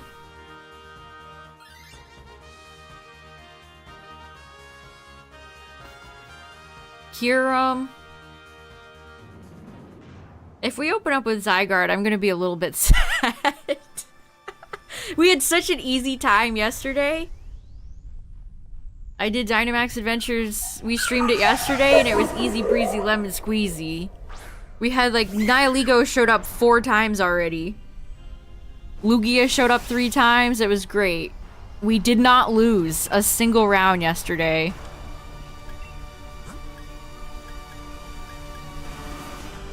It was great.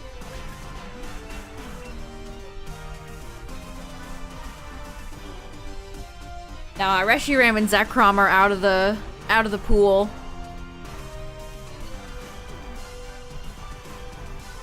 Kyurem is the only one from that trio I'm missing. I miss the crown. Honestly, the customization in this game is just way better. All of our trainers look so much better in this game.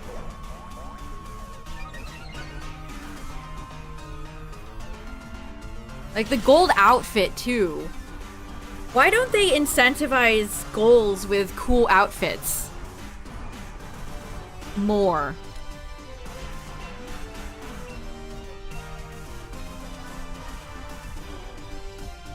Like give me Achievo. Give me some achievements.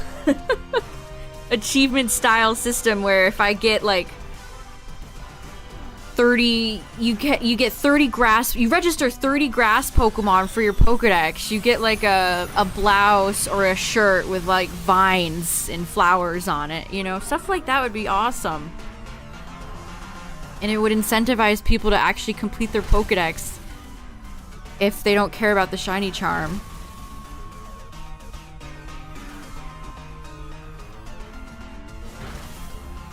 Fashion, if there's one thing I hope the industry is learning right now, is that people care very much about fashion in video games.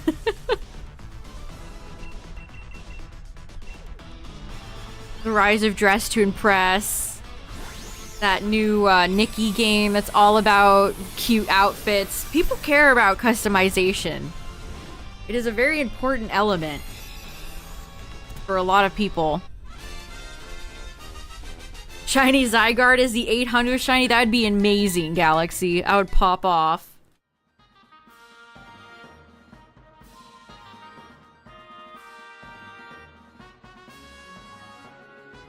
Yeah, what happened to the outfits in Scarlet and Violet? You mean you don't love having a very limited school outfit? Something about the hats in SV is just incorrect. The way hats fit on particularly male characters' heads in Scarlet and Violet is just... it's not right. I don't know how else to explain it. Like, the hats everybody has on now look great.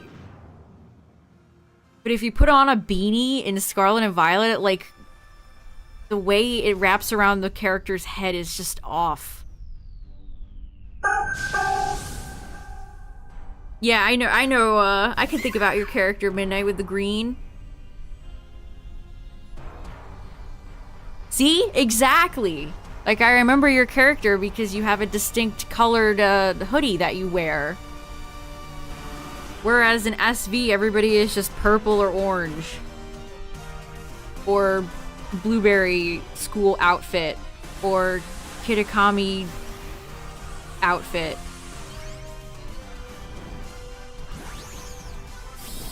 I mean, there's a few different variations of the Kitakami outfit, but they don't hit the same as like the gold outfit in this game.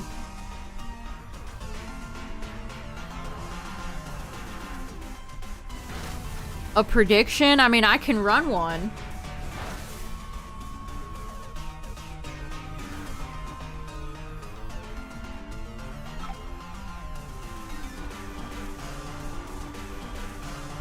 I cannot type.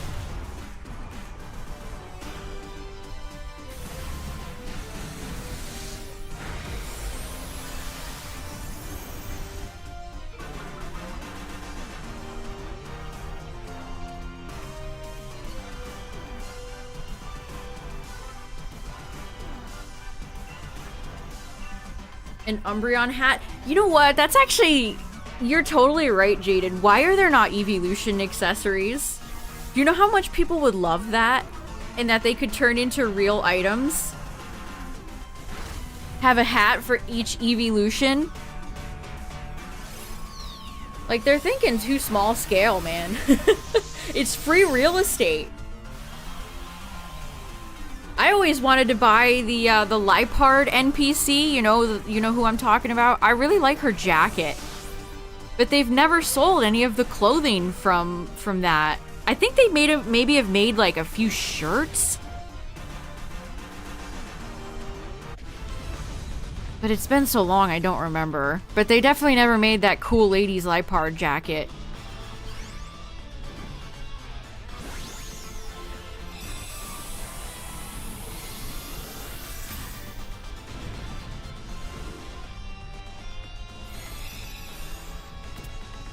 And what about, like, I've always thought Pokemon has been crazy for never capitalizing on this. Something like Mickey Mouse ears. You know, you go to Disney, people wear Mickey ears. What about Pikachu ears? What about Plusle ears? Minun ears? Eevee ears? Like, if they added character headbands, people would love that.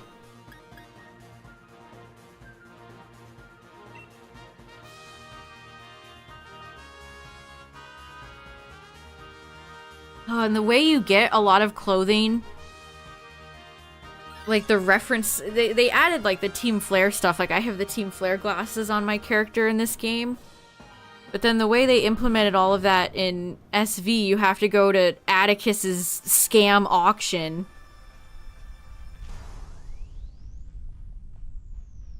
Can we like go away from auctions and like the Cramomatic type stuff?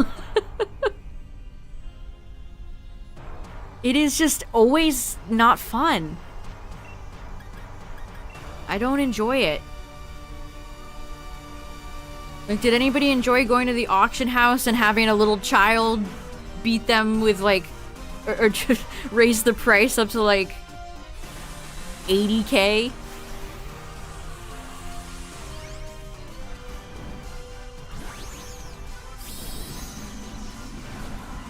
Gambling back? Gambling will never be back because of the EU. Balatro was just rated 18 plus. Can you believe that? Balatro is a game that has no microtransactions. It's just, you know, you play with fake cards. And Peggy made it 18 plus. And yet, games like E3's Sports Slop Fest with 1,000 predatory microtransactions, those aren't 18 plus. Interesting. Fascinating. But yeah, that's why we'll never get gambling back in a Pokemon game. No more Game Corner. It's because of the EU.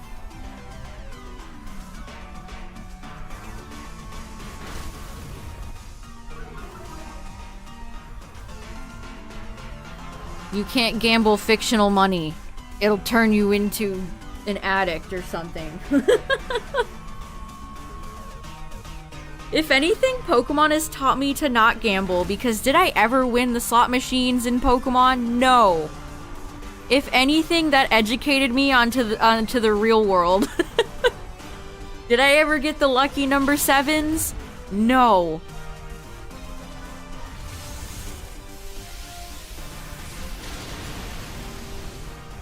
Taught me a valuable lesson.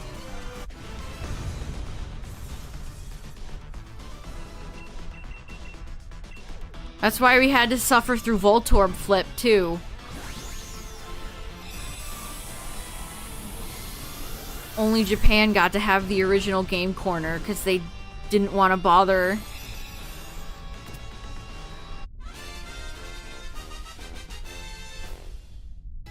Maybe that's why they don't want to put it on NSO. Did they run into that issue with the 3DS releases of Pokemon Yellow, Red, and Blue?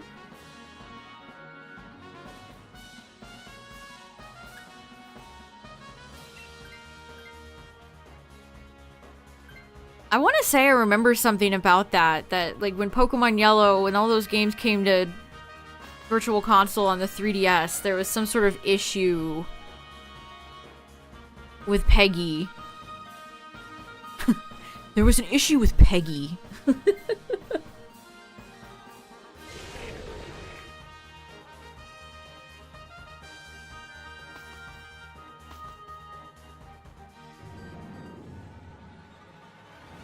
I feel bad for the Balatro dev though. That has to suck, getting your game rated 18 plus when it's literally no microtransactions, none of that.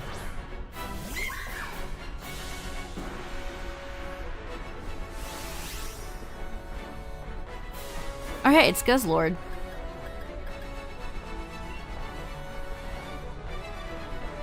Too bad Mimikyu doesn't have an actual fairy move outside of Baby Doll Eyes.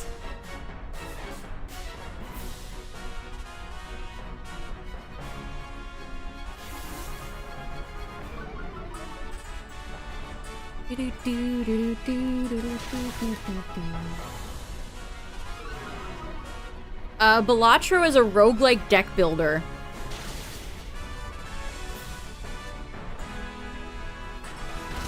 That's poker themed. Play a Battle Revolution sound? Alright, here we go. Both corners gave up. It's a draw. Both quarters gave up. That would have been really funny if we were fighting Kyogre. Or Zygarde. And we were about to lose. That would have been a legendary one. Both corners gave up. We just said no.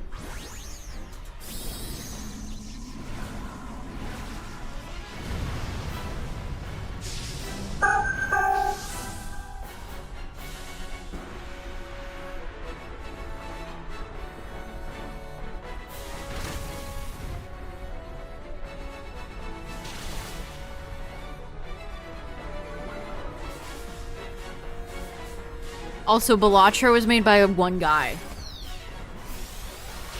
which is very impressive. And there's a crossover with Stardew Valley. There's a Stardew Valley card in there, which I think it has Pierre on it, so that's kind of funny.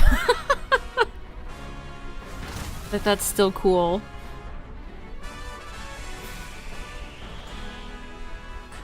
Yeah, you can't help but like to see small devs stand toe-to-toe with the big AAA boys. Like, I'm sure if you looked at the budget of, like, Final Fantasy VII Rebirth compared with the budget of Balatro, it would be a very night and day difference.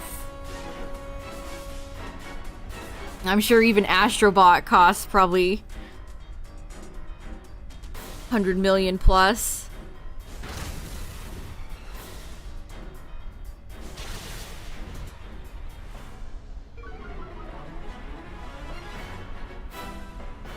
I wish we knew the budget of Pokemon games. I wish that GigaLeak had that information. GG.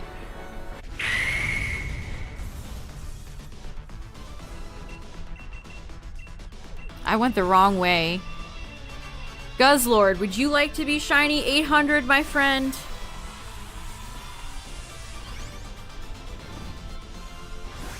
Limited time offer. Yeah, how much do you think Pokemon Scarlet and Violet costs, chat? If a game like Spider-Man, Insomniac Spider-Man 2 was like 400 million, how much do you think SV was?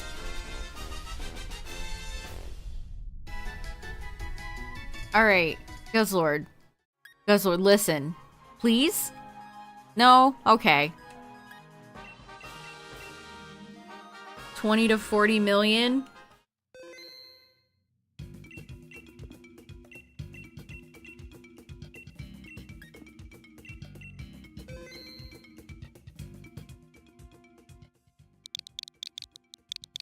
Yeah, movies have to earn their budget back and then some because they spend so much on advertising. So yeah, definitely. That's why some movies that make back their budget still don't profit because the studio spent so much on advertising.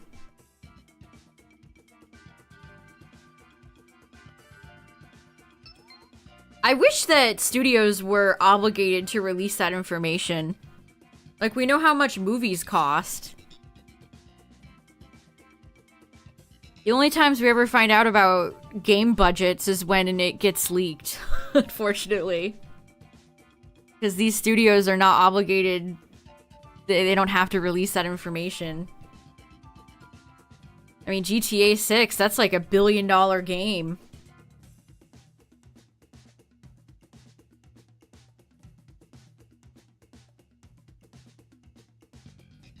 Where does all that money go? Like, obviously you have to pay for your devs. You know, all the salaries, all that stuff. Engines. It's just hard to fathom how you spend $1 billion on a game. It's just so much money. It is a lot of money, you know? A lot of cash money.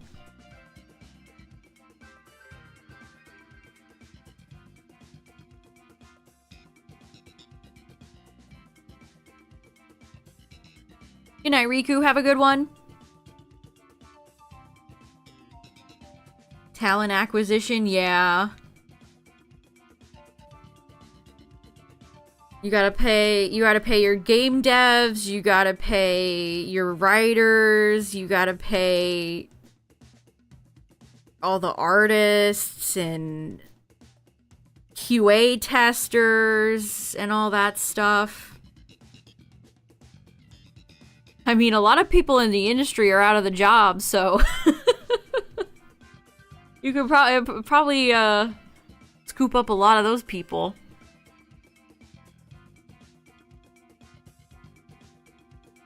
Yeah, graphic designers, voice actors.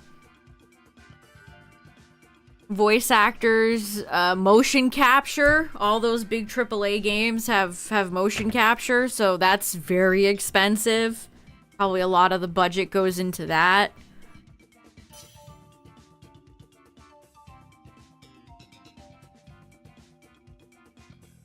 Translation. You gotta translate the game into multiple different languages.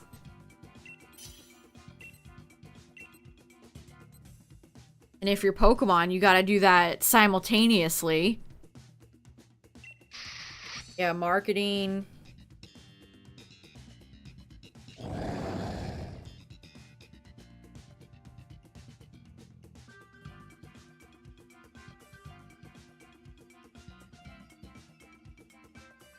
I mean, a lot of times, big Hollywood, you know, movies and shows, like that one Marvel show, I can't even think of the name, that was like, how many millions of dollars per episode, and then you look at it and it's like, where's the money? Where'd the money go? Alright, we got another dragon. Hatterene is here. Could go. Oh, we could go Hatterene and then Galarian Wheat. Oh no. They're on two different planes.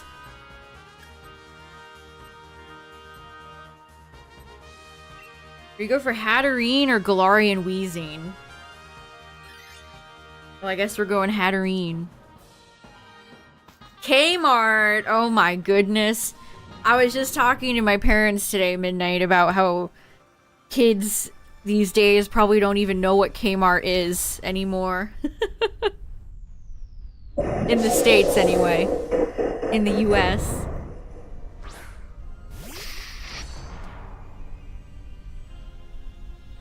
The budget to fly the team out to Hawaii for research.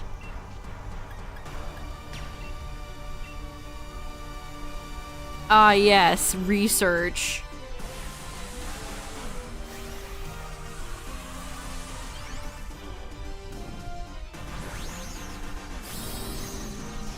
Ross. Yeah, Ross, Marshalls, those are still around.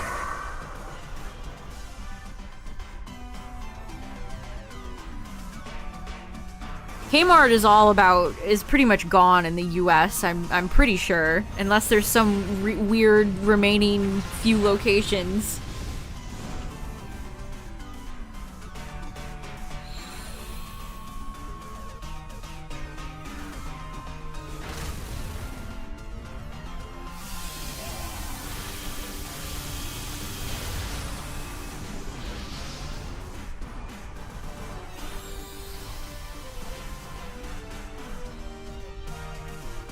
Oh, Kmart, but worse? How do you get worse than Kmart? I don't really mourn Kmart because it was really junky. At least the one we had here. Actually, every Kmart I think I've ever been in has always felt a little junky. Chat was broken for you on Twitch. That's happened lately. I don't know why. You remember going to Kmart? It was a pretty unremarkable, not themed store, that's for sure.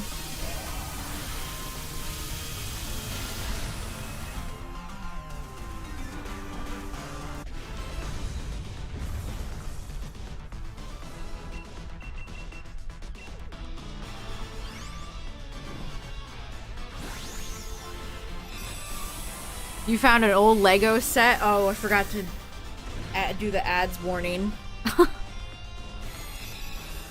Ads jump scare, I'm sorry.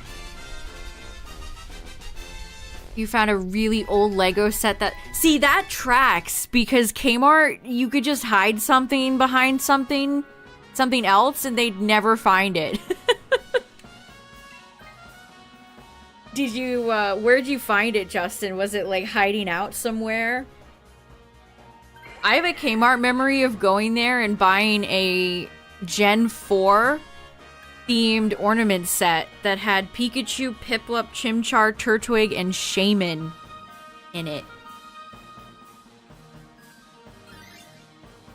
It was hiding? Yeah, I knew it. I knew it. Sometimes people have found like base set Pokemon packs underneath old shelving units from stores. That's like, you're the chosen one if that ever happened to you.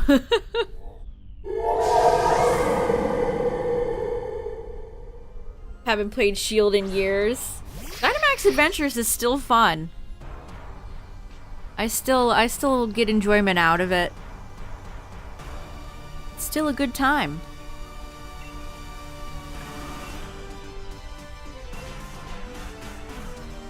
I mean, I did have one time where I went to an old 7-Eleven, which doesn't even exist anymore, and found all those Aquapolis packs where I pulled a Crystal Kabutops.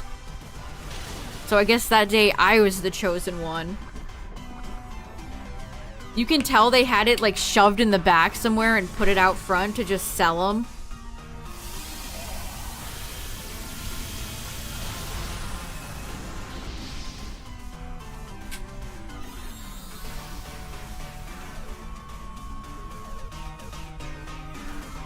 And I knew, too.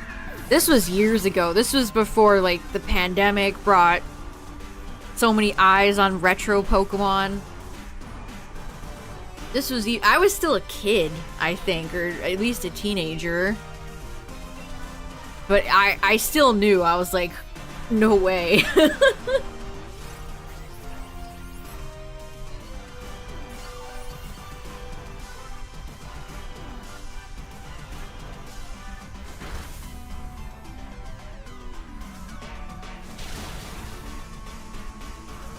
If I had kept those sealed, I probably could have made a ton of money. If I had kept all those Aquapolis packs sealed, I probably could have made thousands.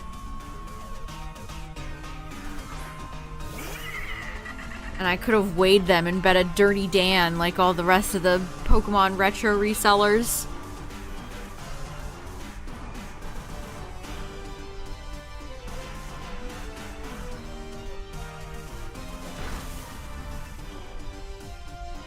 Also, chat, speaking of retro Pokemon, I think Pokemon's biggest brick has got to be that premium collection that was $400 with base set Charizard. Did anybody buy that? What the hell was that? They reprinted base set Charizard, Blastoise, and Venusaur, even though they were just reprinted in Celebrations. It's just such a weird mismatch of a box. I genuinely have no idea why they released that. It might be one of the worst TCG products of all time, and I'm not joking. Quite bad. You did, but you didn't pay. Okay, at least you didn't pay full price. Yeah, because I keep seeing them for like under 200 now. Oh, Wigglytuff is here.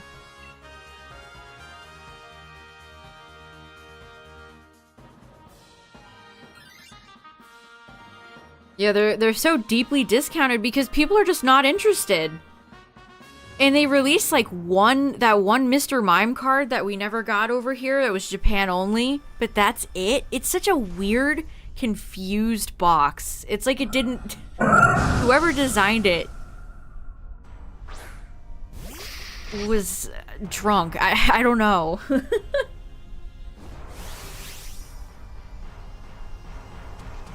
Also, like, this isn't Magic the Gathering. Don't charge those types of prices. It's like everybody at the Pokemon card company were rubbing their little grimy hands together like, post-pandemic, we're gonna get these people to pay $400 for this ridiculous, goofy, incoherent box. Like, sorry guys, this isn't Magic the Gathering.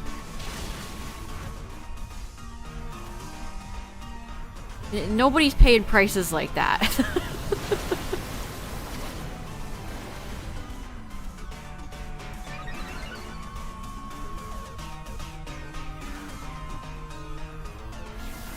I mean, even like the Terapagos premium collection is kind of a giant brick. All the premium collections since the Charizard one have just not... I mean, even the Charizard one was around for a while.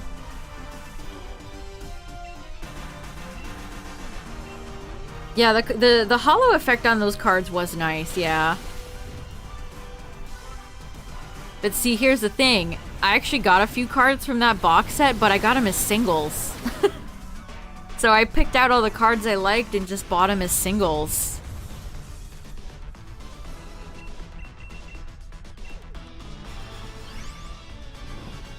You think Magic the Gathering will be underwater soon?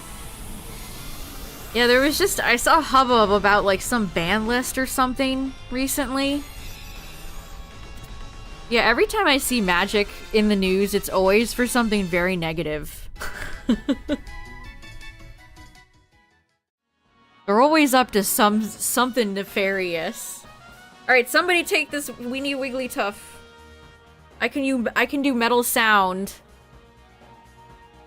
with Bisharp. Although if this is Zygarde, that's a little sad. Okay, perfect. I mean, I feel like buying singles is almost always gonna be worth it in the long run. Trying to fish for a certain card, especially when Pokemon sets are so big.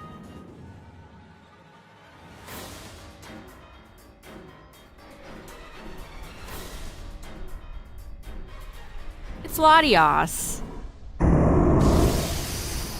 Like, it's undeniably fun to open cards, but you really gotta have luck on your side to to get what you really want.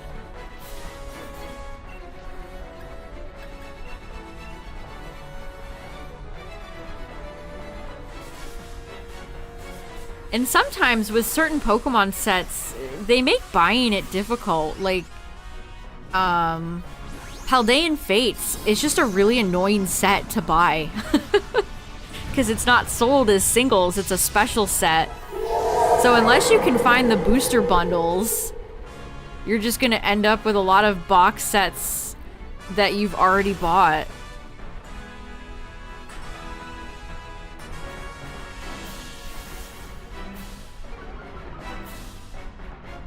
I sound like Steve from Blue's Clues. It's Latios.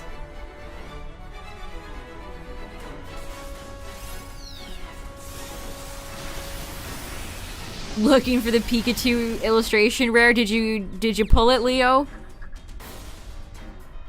2 golds, nice.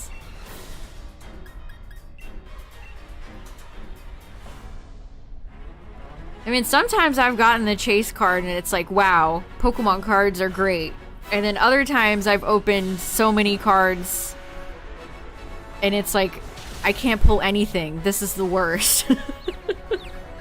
I opened so much Shining Fates and Celebrations and I just could not pull Charizard to save my life in either set.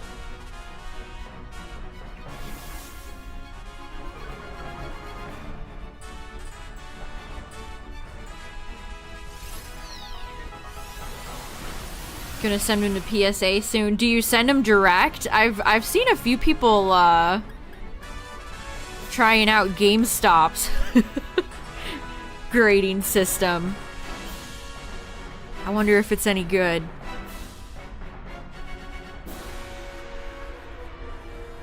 GameStop had Epic Mickey 2 on sale for $7 the other day, and I debated buying it. But turns out even if I did, it would have gotten canceled. So they canceled everybody's orders. Lame. You know what's not lame? We won. GG.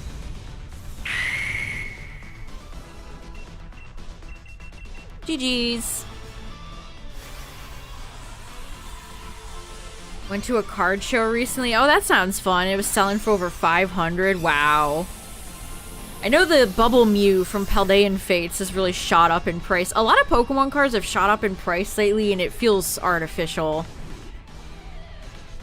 It feels like people are manipulating the market. Something don't smell right. You just send them direct. You have the membership. Oh, that's nice.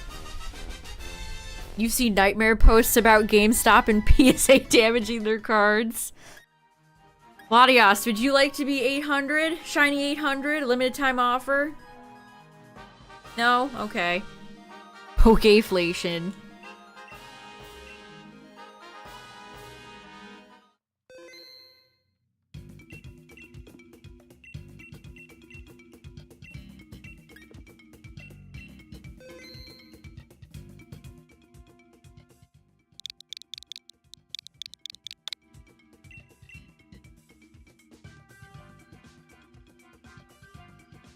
For every legendary. I'd have to look up that song. I can't even remember how it went.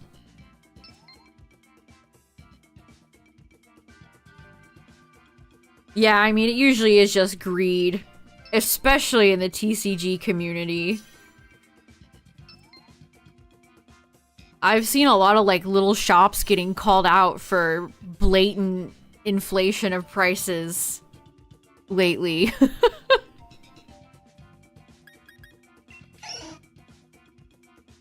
Well, yeah, you typed it, but I can't remember how Steve said it. I have to hear it to visualize it in my brain.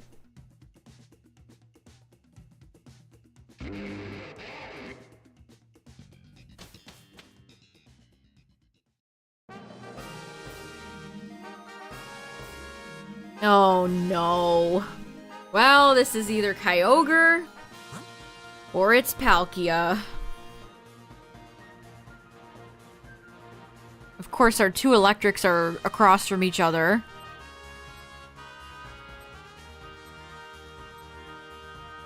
Ay, ay, ay. Water is always a bad time.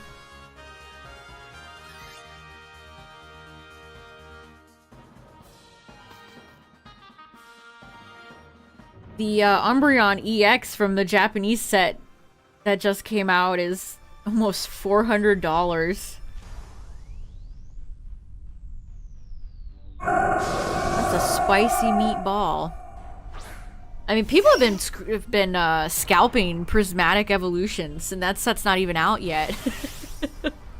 I've seen screenshots of people who have bought like 50 ETBs.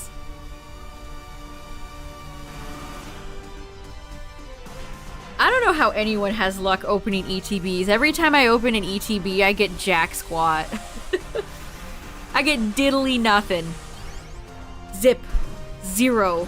Zilch.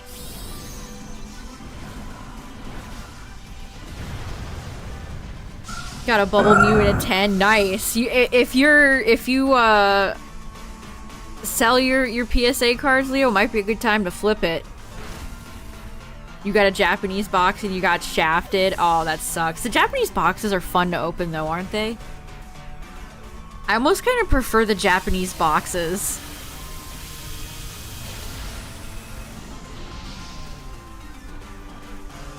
Less money too, because yen is still terrible. So if you were really into Japanese card collecting, it would be way cheaper for you.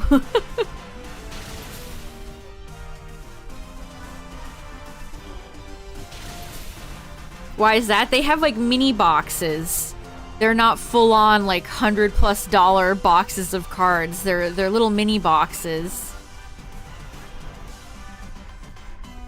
The Japanese sets also tend to be smaller and you have better odds at pulling decent things.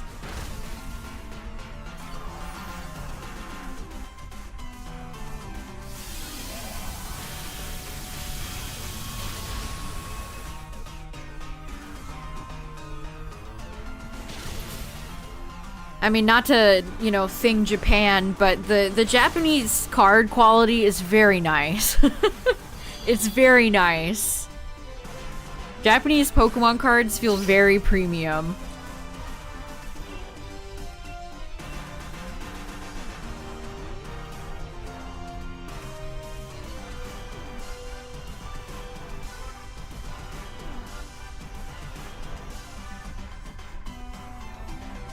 I've seen a lot of miscut cards on my timeline lately. Somebody pulled, what was it, Ninetales? Somebody pulled something from one of the recent sets here, and it was insane.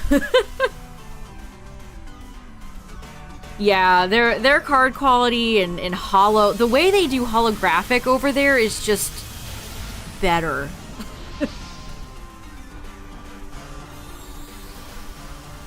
There's just something about it.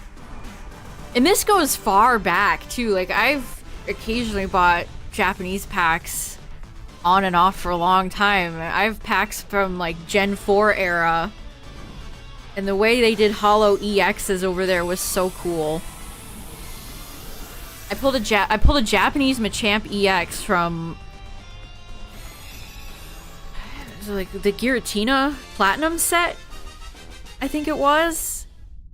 And it looks so good. It's one of those cards I still think about and will look at from time to time.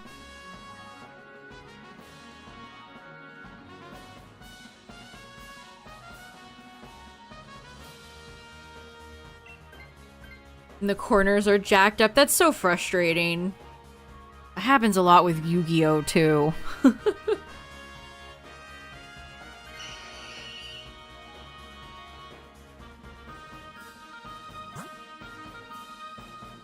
Misprints and weird cuts are the norm. They really are, unfortunately. I'm always blown away by how terrible quality the code cards is, which they're code cards, it doesn't matter, nobody's sending those into PSA or whatever, but I've gotten some truly beaten up code cards where it's like, what happened here? What did they do to this card to have it in this shape?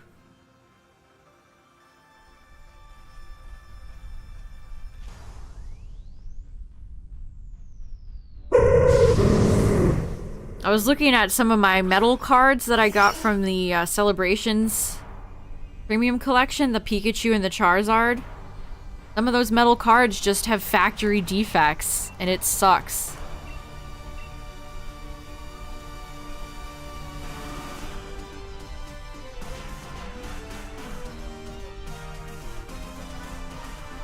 Someone does grade code cards. Madness.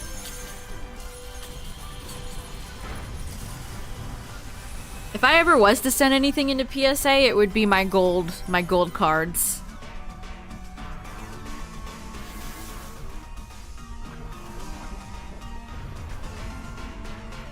And maybe like my Shining Pikachu.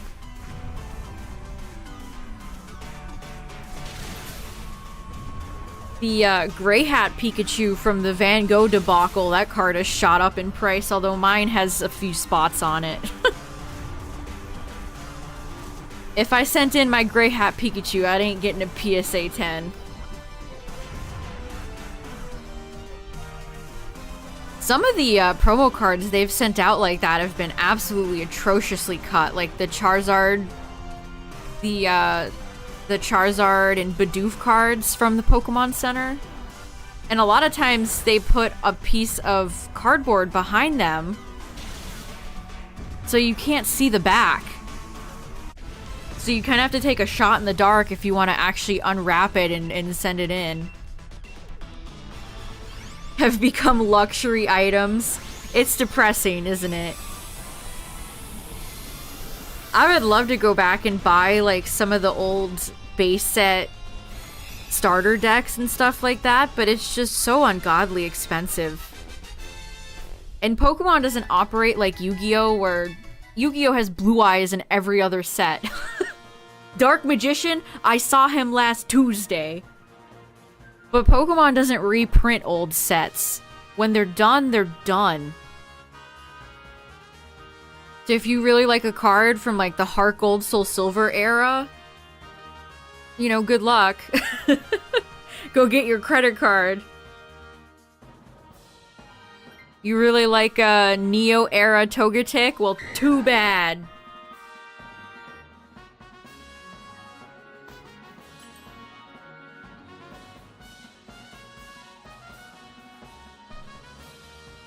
Just to encapsulate them, even though you know it won't get a 10. Yeah, I get that.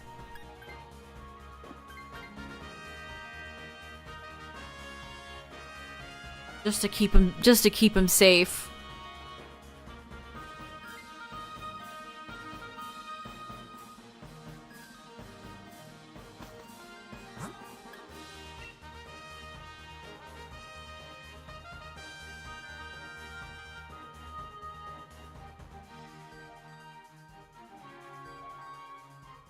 Honestly, one thing, well, I guess that really depends. I've been trying to get all of Golden Go's cards, because I really like Golden Go. It thankfully hasn't had too many expensive cards.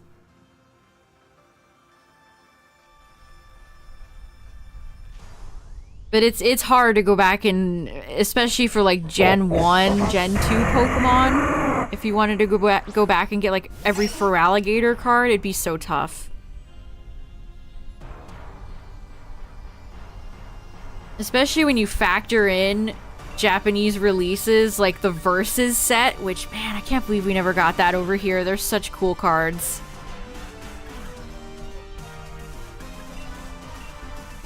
Like Lance and Charizard and Will and Jinx.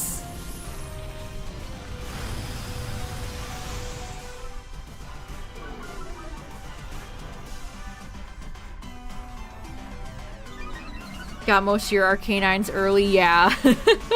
That helps. It also helps that poor Arcanine has not gotten a lot of cards. Unfortunately. Like, there's certain Pokemon where, man, you would have to have so much money to go back and collect, like Gengar. There's a really old, honestly pretty sick Japanese Gengar card. So if you wanted to go back and collect every Gengar card, it would cost you so much money.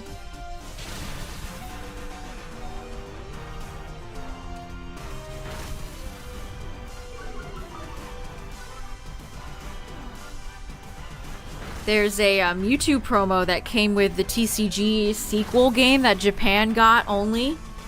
And that's such a cool card. I would love to own that card, but it's so expensive.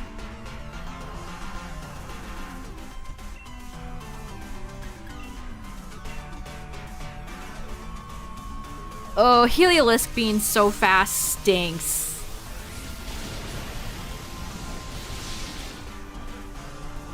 You got the old Arcanine EX PSA for 10, PSA 10 for 80 back in the day. Oh my gosh. Is that the one from Fire Red Leaf Green?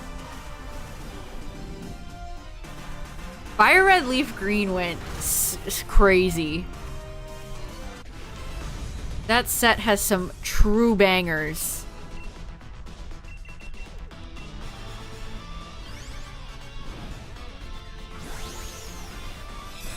I loved the Ruby Sapphire era of trading cards. The EXs were so cool.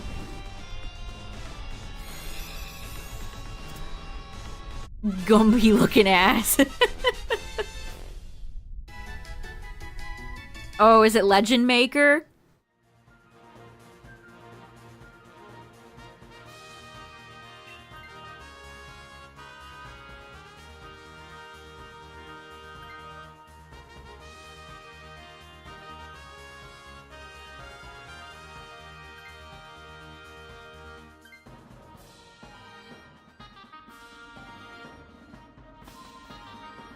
Well, good evening. Which water menace is this? Oh, it's Kyogre.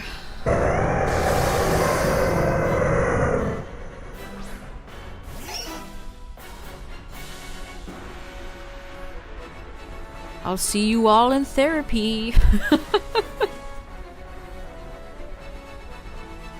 Kyogre, it's been nice not seeing you lately. You had to ruin it.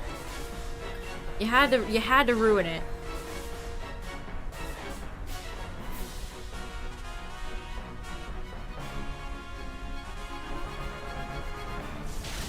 Also, another problem with retro Pokemon cards is if you're not buying like PSA graded cards,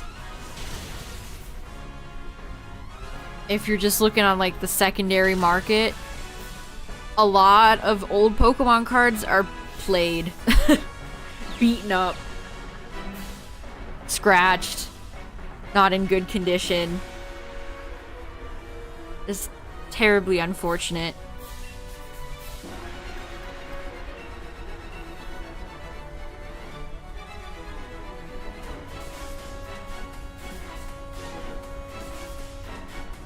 Which I have a lot of old cards that are unfortunately in rough shape.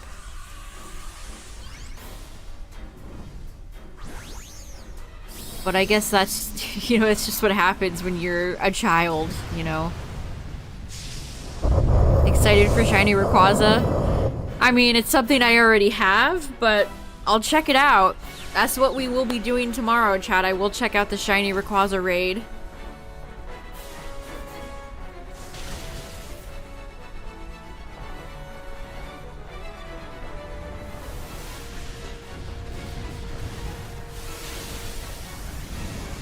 I'll have to think about what Pokeball I want to catch it in. The one in Dynamax, for the one from Dynamax Adventures is a Lux Ball, so I gotta do something different.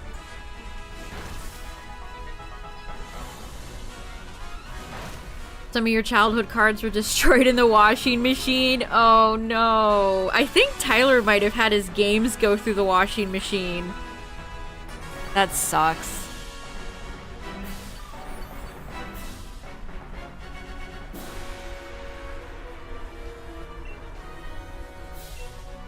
I mean, if you didn't have put sleeves on your cards when you were a kid, they were just gonna get played. I have several base set Charizards, but none of them are in great shape. No shadowless first eds either.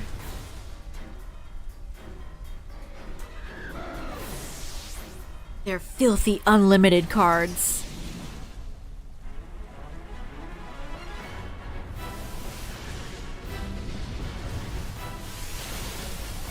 Why you'd keep cards in your pockets? Thinking about the way I mishandled certain cards is... Wow, we actually won. GG. That's what you deserve, Kyogre. That's what you get. We actually were able to win. It's an almost Christmas miracle, everybody. Yeah, how did we win? That was great.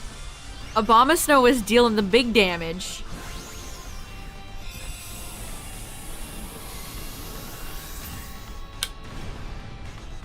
Put the base at Hollow Charizard in your bike spokes.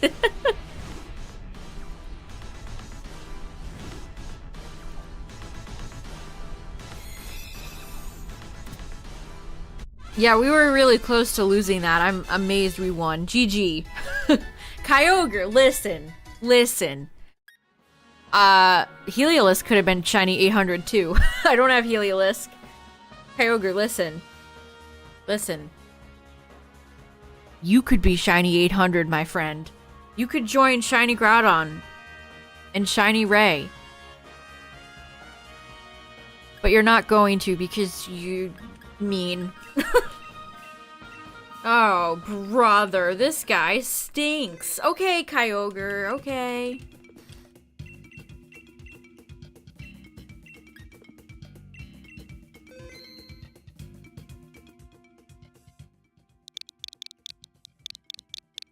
Alright, we go again.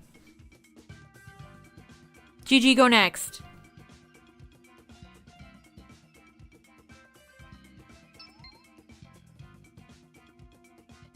Oh, I can't believe Kyogre passed on such an alluring opportunity. Alright, I'm gonna get up for a second while the lobby fills. Feel free to join. Code is on the screen. I'll be right back.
I checked Twitter real quick and I see potential Switch 2 Pro Controller leak.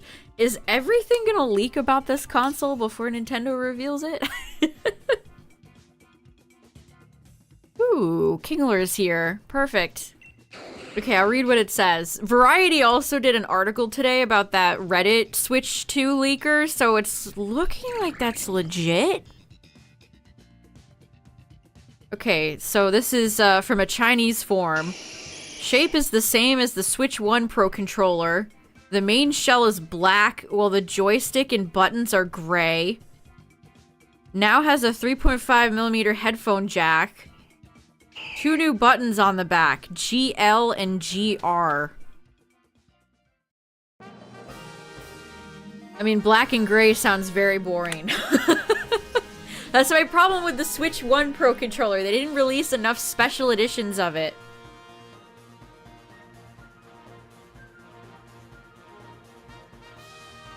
Black and gray sounds quite dull. Alright, we got a psychic type. This should be an easy time. Of a guy who reviewed a dummy model of the Switch 2. Yeah, all the Chinese factories seem to have it on hand. This whole thing is gonna leak before Nintendo ever actually gets around to it.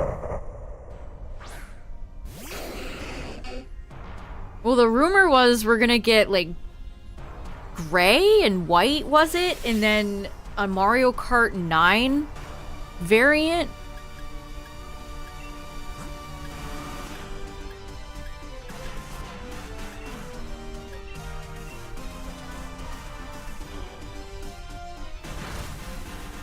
I'm curious, chat. Are you guys gonna buy a Switch 2 at launch, or are you gonna wait?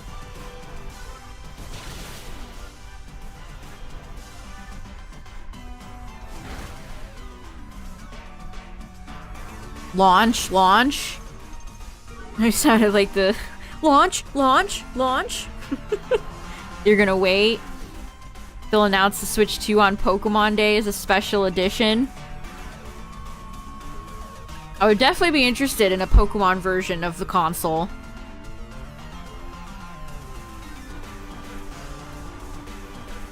I want to say I want to wait, but at the same time, I get so much FOMO. Like, even when the PS5 came out, a console that I didn't really want to buy, I still had FOMO for it. Just everybody opening up their new consoles like a kid on Christmas. It's like, I want to do that. Yeah, I want to wait for a special edition one. I didn't buy a Switch when it first came out. I have the Mario Odyssey Red Joy-Con edition.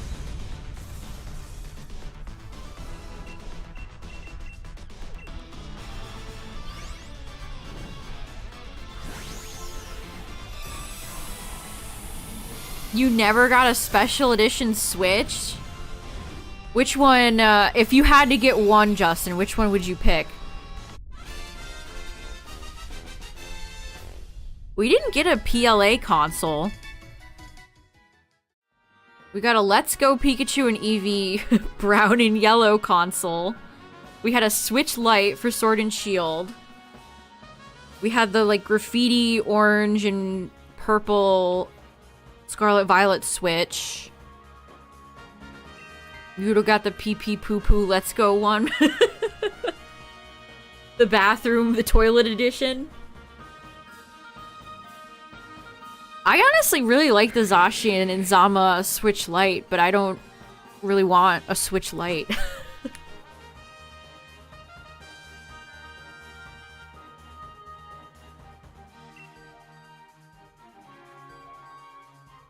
I did like the Scarlet and Violet Switch. I thought the Scarlet and Violet Switch was nice.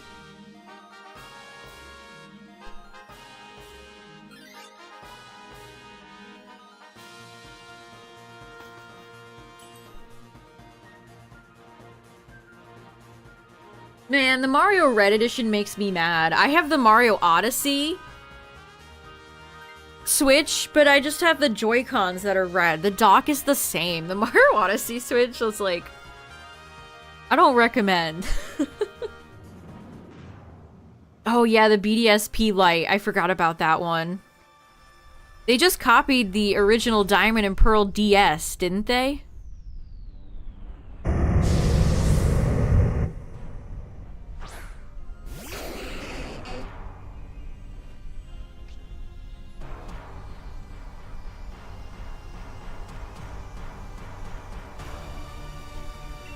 Those are never my favorite. I think my favorite handheld Pokemon version is like the Pikachu 3DS, the Groudon, Kyogre, Rayquaza Game Boy SPs were so sick. The Latios and Latios GBA. Nintendo would really sell me if they ever released a translucent console. Give me a Jungle Green Switch 2, please. Atomic Purple Switch 2, please.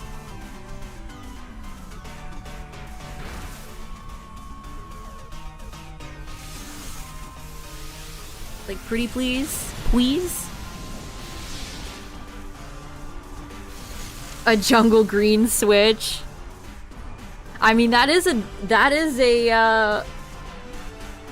thing you can do. They sell the shells. You can just buy a shell kit and install it yourself.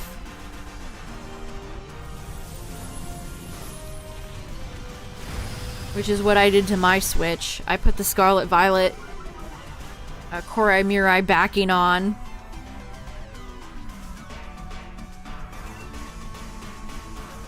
Oh, the Charizard SP. Is that your holy grail? The box for the Charizard SP is also super nice.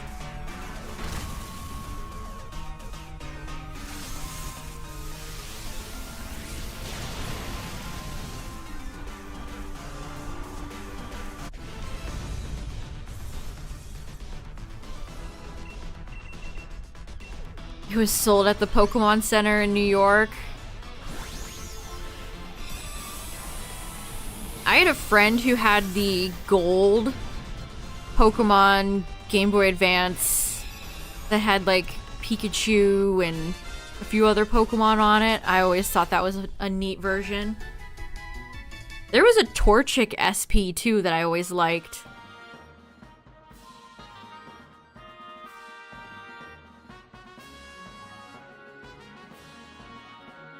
You got the Mario Red OLED, you don't even play, it's mostly a collectible. I mean, it'll probably be worth something at some point.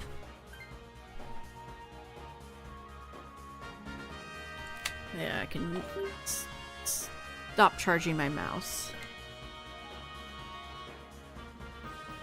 Pokemon Game Boy Light, that's cool.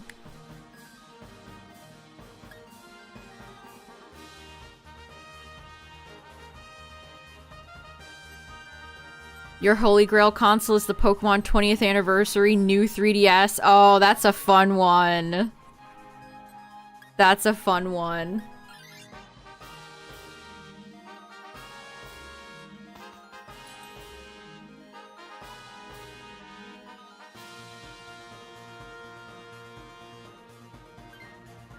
I mean, that is a nice... That really is nice. The Blastoise and the Charizard plates. They're quite nice.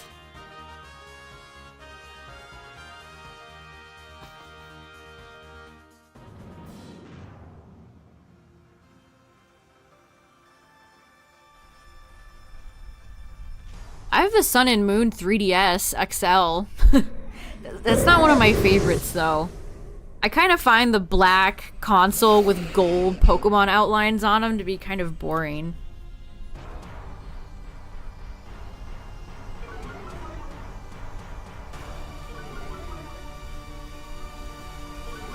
The rarest plates are the what? What is that abbreviation? Oh, glow in the dark. Oh, the Boo plates. That's fun.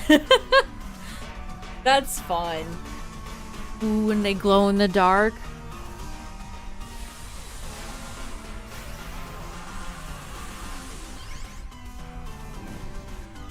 You use the Blastoise plates, that's cool.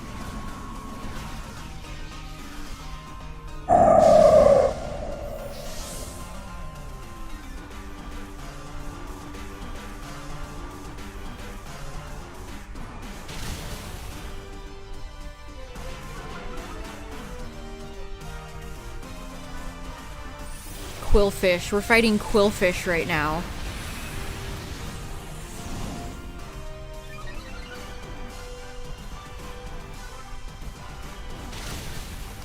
Honestly, one of my consoles that I want the most that's Pokemon themed, I would love a Japanese Hey You Pikachu N64. So over here, we got blue Hey You Pikachu N64s. But over in Japan, the console is orange. It's kind of giving Nintendo GameCube in orange. Oh yeah, that's cute. Wow, 599 bucks. Whew.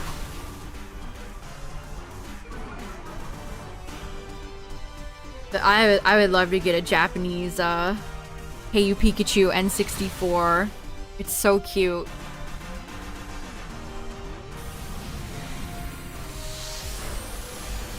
No, I never had the English one. My N64 was just gray.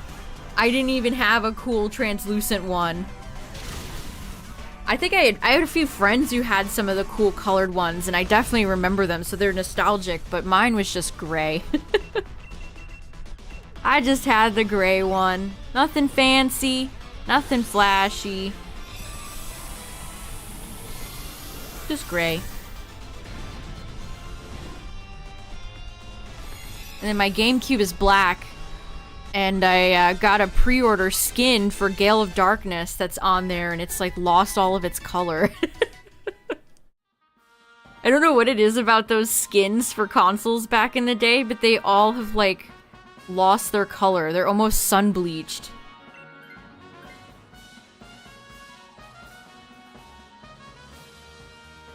Eight years ago, you bought a jungle green one and modded it? Oh, that's sick.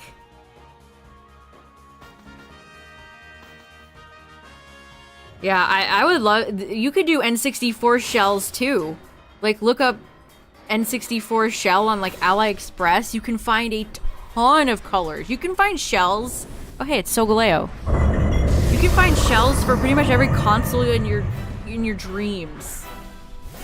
They have really cool GameCube plates, too. But, like, I love my childhood GameCube. I kind of want a second GameCube. to mod.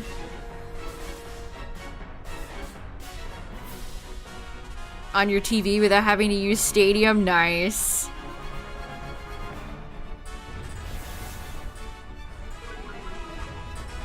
But yeah, if you ever have a passing interest in modding your console, chat, just look up whatever you're interested in and look up shell on like AliExpress, Amazon.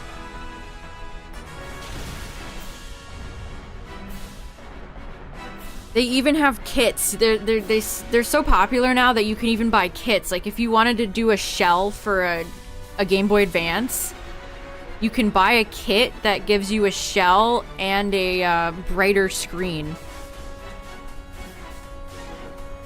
Or a backlit screen, because the GBA didn't have a backlit screen. I love the Game Boy Advance. It's one of my favorite handheld consoles. One of those China brands just launched a GBA like... Oh, what's it called? RM something something. I think I might have the tab up. Getting a second GameCube for modding. Yeah, that's what I want to do. I think that sounds fun.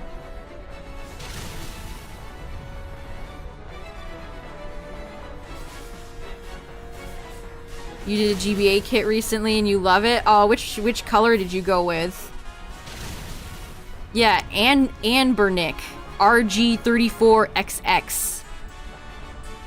They have it in transparent red, which I like because it makes me think of Pokemon Ruby.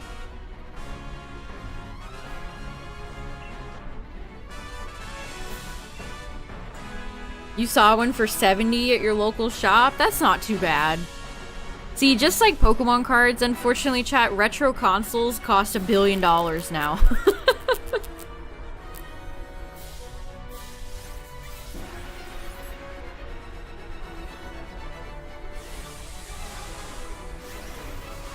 So it's hard to come across like a GameCube or an N64 or even a GBA for a decent price.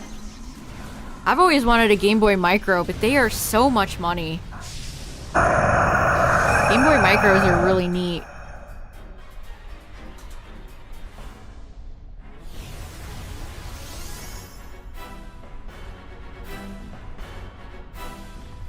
No. My crab.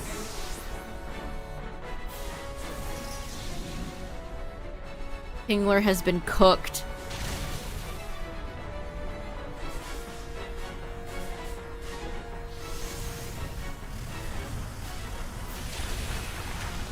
Cookie. I should have that as a soundbite. I don't do that anime cry justice.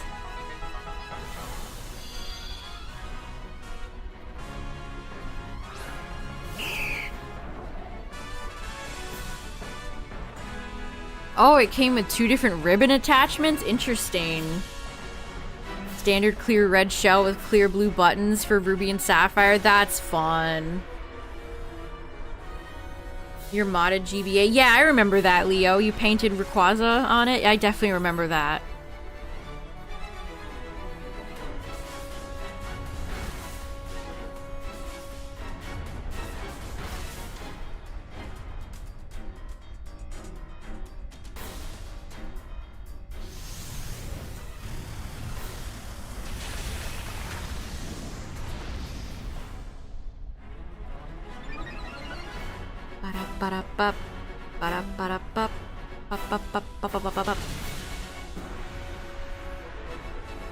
This is gonna be very close.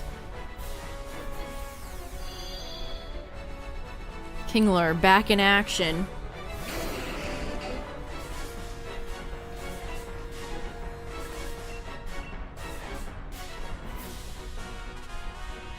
Kingler's big break.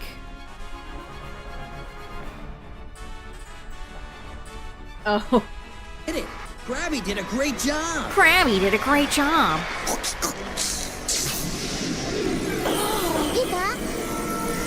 Cookie. I forgot it's more of a cookie. Yeah, I gotta clip that. Oh hey, we won! GG! Thank you, Kingler. who didn't really do much this match, but was here in spirit. Cookie.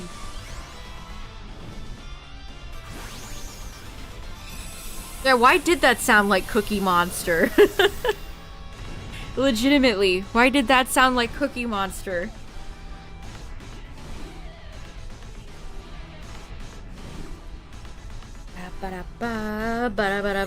Solgaleo, listen. You, in all of your Solgaleo glory, could be shiny 800 if you were sunburnt red. Would you like to take this limited time offer? No. Man, Lunala and Necrozma were like years ago at this point, Solgaleo. This is honestly for shame. Alright, chat, let's do one more. Let's do one more.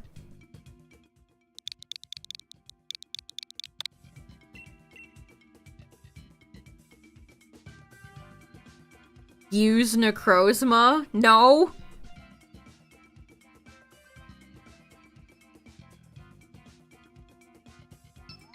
I'm gonna preserve Necrozma's dignity and never fuse it into those awful Pokemon. Necrozma took me 47 runs, by the way, and Lunala took 2.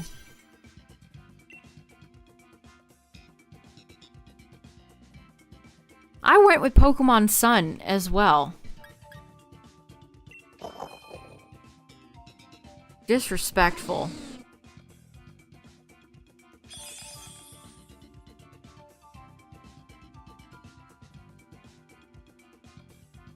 Alright, this is a decent team. Let's see, what do we got? Eggy and Exploud. No. Alright, well, I'm glad Cryogonal is here. Very glad Cryogonal is on the squad. We could go get Shiinotic up there.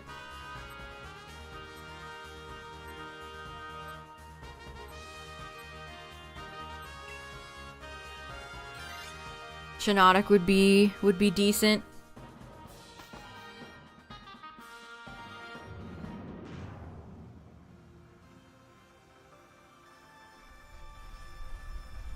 You know who we haven't seen lately at all? You know who actually might be the rarest Pokemon? Yeah, Exploud has Blizzard. You're right, you're right.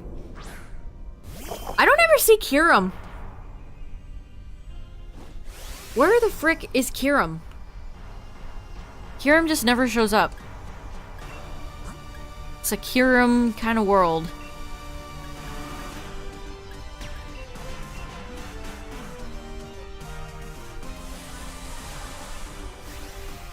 Sogoleo's easier to steer? Is that true? Are Solgaleo and Lunala different to steer in the Ultra versions?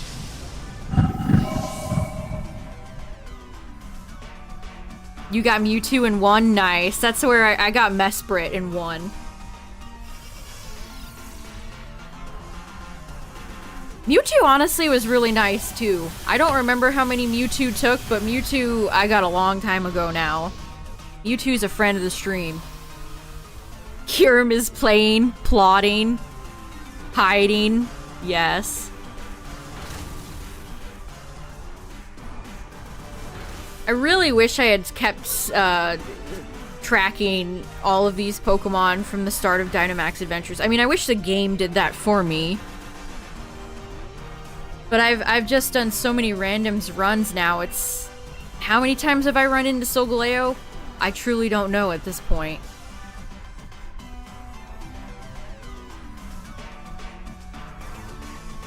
That's true, you always use Solgaleo? Really? Because he's smaller, so it's easier to see if you get... I had no idea. Because when I played through Ultra Moon on emulator, that was one of those sections that I had to let Arceus take the wheel. Because obviously I was playing on Citra with no motion control. I don't have a 3DS in my hand, so I just had to pray that I ended up in the right place, and I did. You got Kyogre in the first run? Ooh, that's a good one.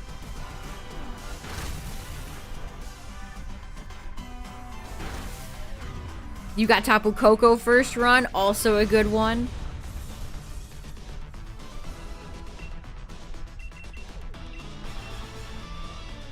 You just use the circle pad?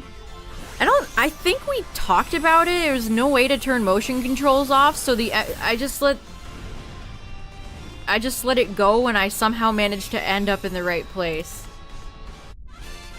There were a few times of where the emulator was not helpful playing Ultra Moon.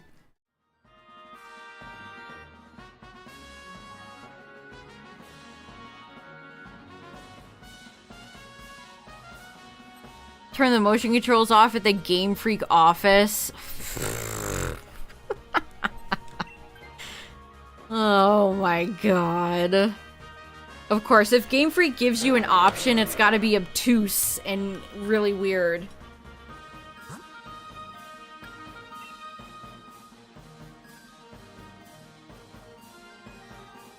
Yeah, Cacturn, that's what happened. You're right.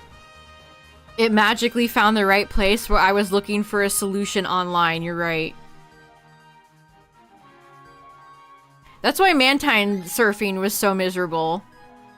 Do we go for Shiinotic? Yes.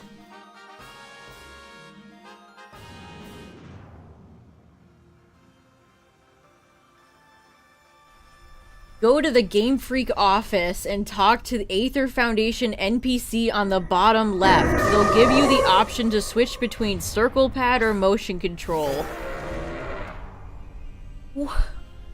What do you mean? What do you mean you have to go to the Game Freak office and talk to a random NPC? Who is going to know that? That is insane! Who is going to know that? Was I not just talking earlier about how the devil in the details in these games you'll never find in the games? You have to go online. That is so obscure. What are we doing, fellas? Like, to turn off motion controls, you know what you should do? You should be able to go into your settings. You should just be able to go to your settings. Not have to go to the Game Freak office and talk to Joe Schmo. That is insane.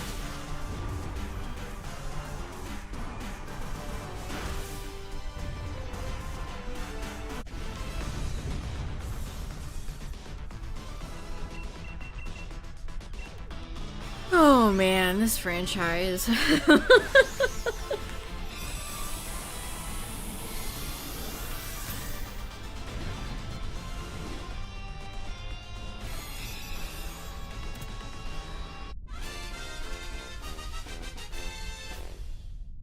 What a roundabout way of doing it. Game Freak is allergic to putting good stuff in settings.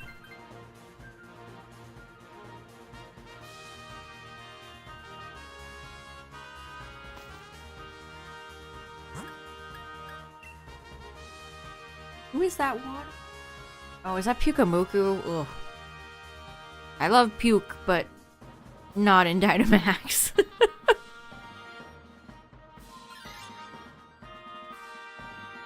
Pukamuku. Wonderful. Inspired. Cute.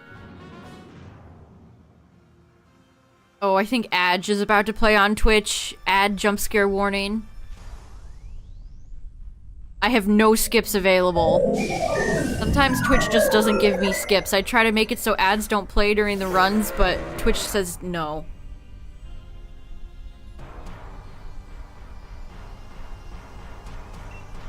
I'm not gonna waste my blizzards on this.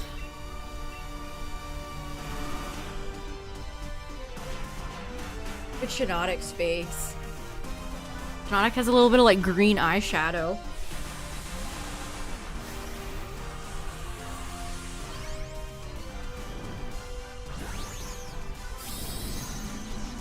Big keys. Shinotic is a good Pokemon. I agree.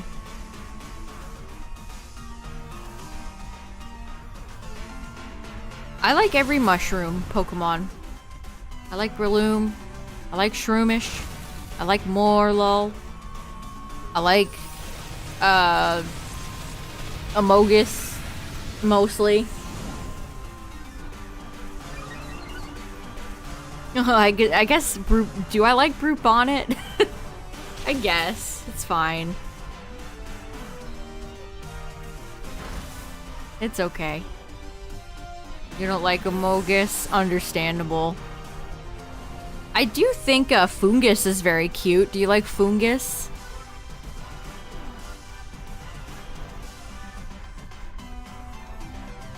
Isn't that lawsuit insane, Justin? I saw that and I'm like, oh my god, we're never gonna have Live and Learn in another Sonic game ever again.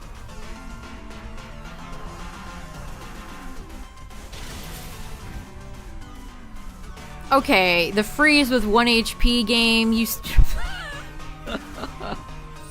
game's feeling a little sassy right now. Fungus is fine, he's cute, yeah. Fungus is a little fella. Has a really cute cry, too.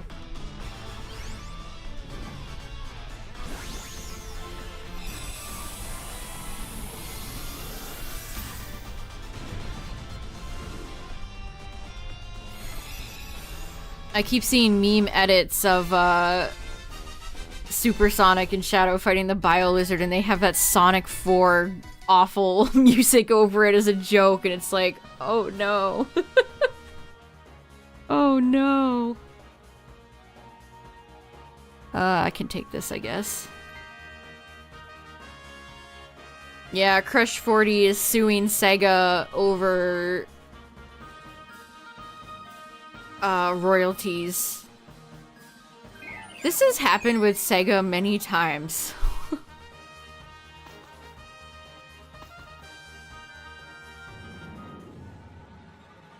This has happened many times.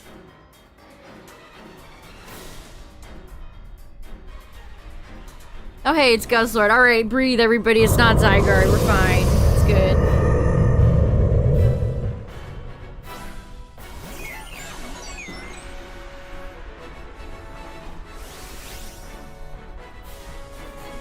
We're going big mush right out of the gate.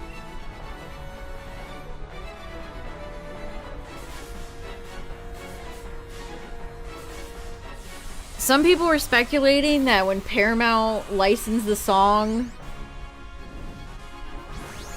or so I've heard, then that's when he realized he should have been getting paid for it or something. I don't know.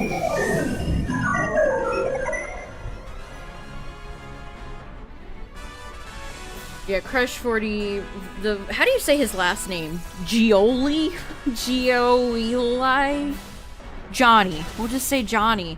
Crush 40 vocalist Johnny is reportedly suing Sega for breach of contract relating to the company's use of Live and Learn in at least 25 different games, claiming that he owns the song's master recordings and was not properly compensated.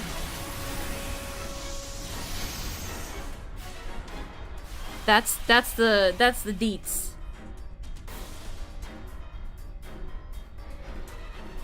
Joey Wheeler.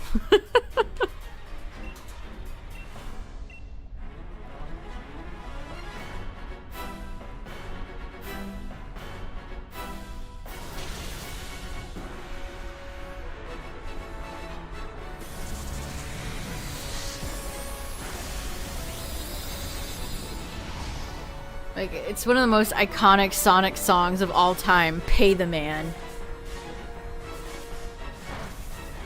Pay him.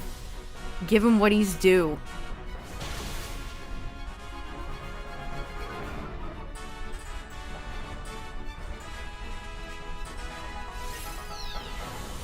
Alright, GG. Did we fight Guzzlord twice tonight? What a silly sausage. Guzz, listen. You could be shiny 800. You could be. This was a really fast round. I feel like we went through this really quick. GG's.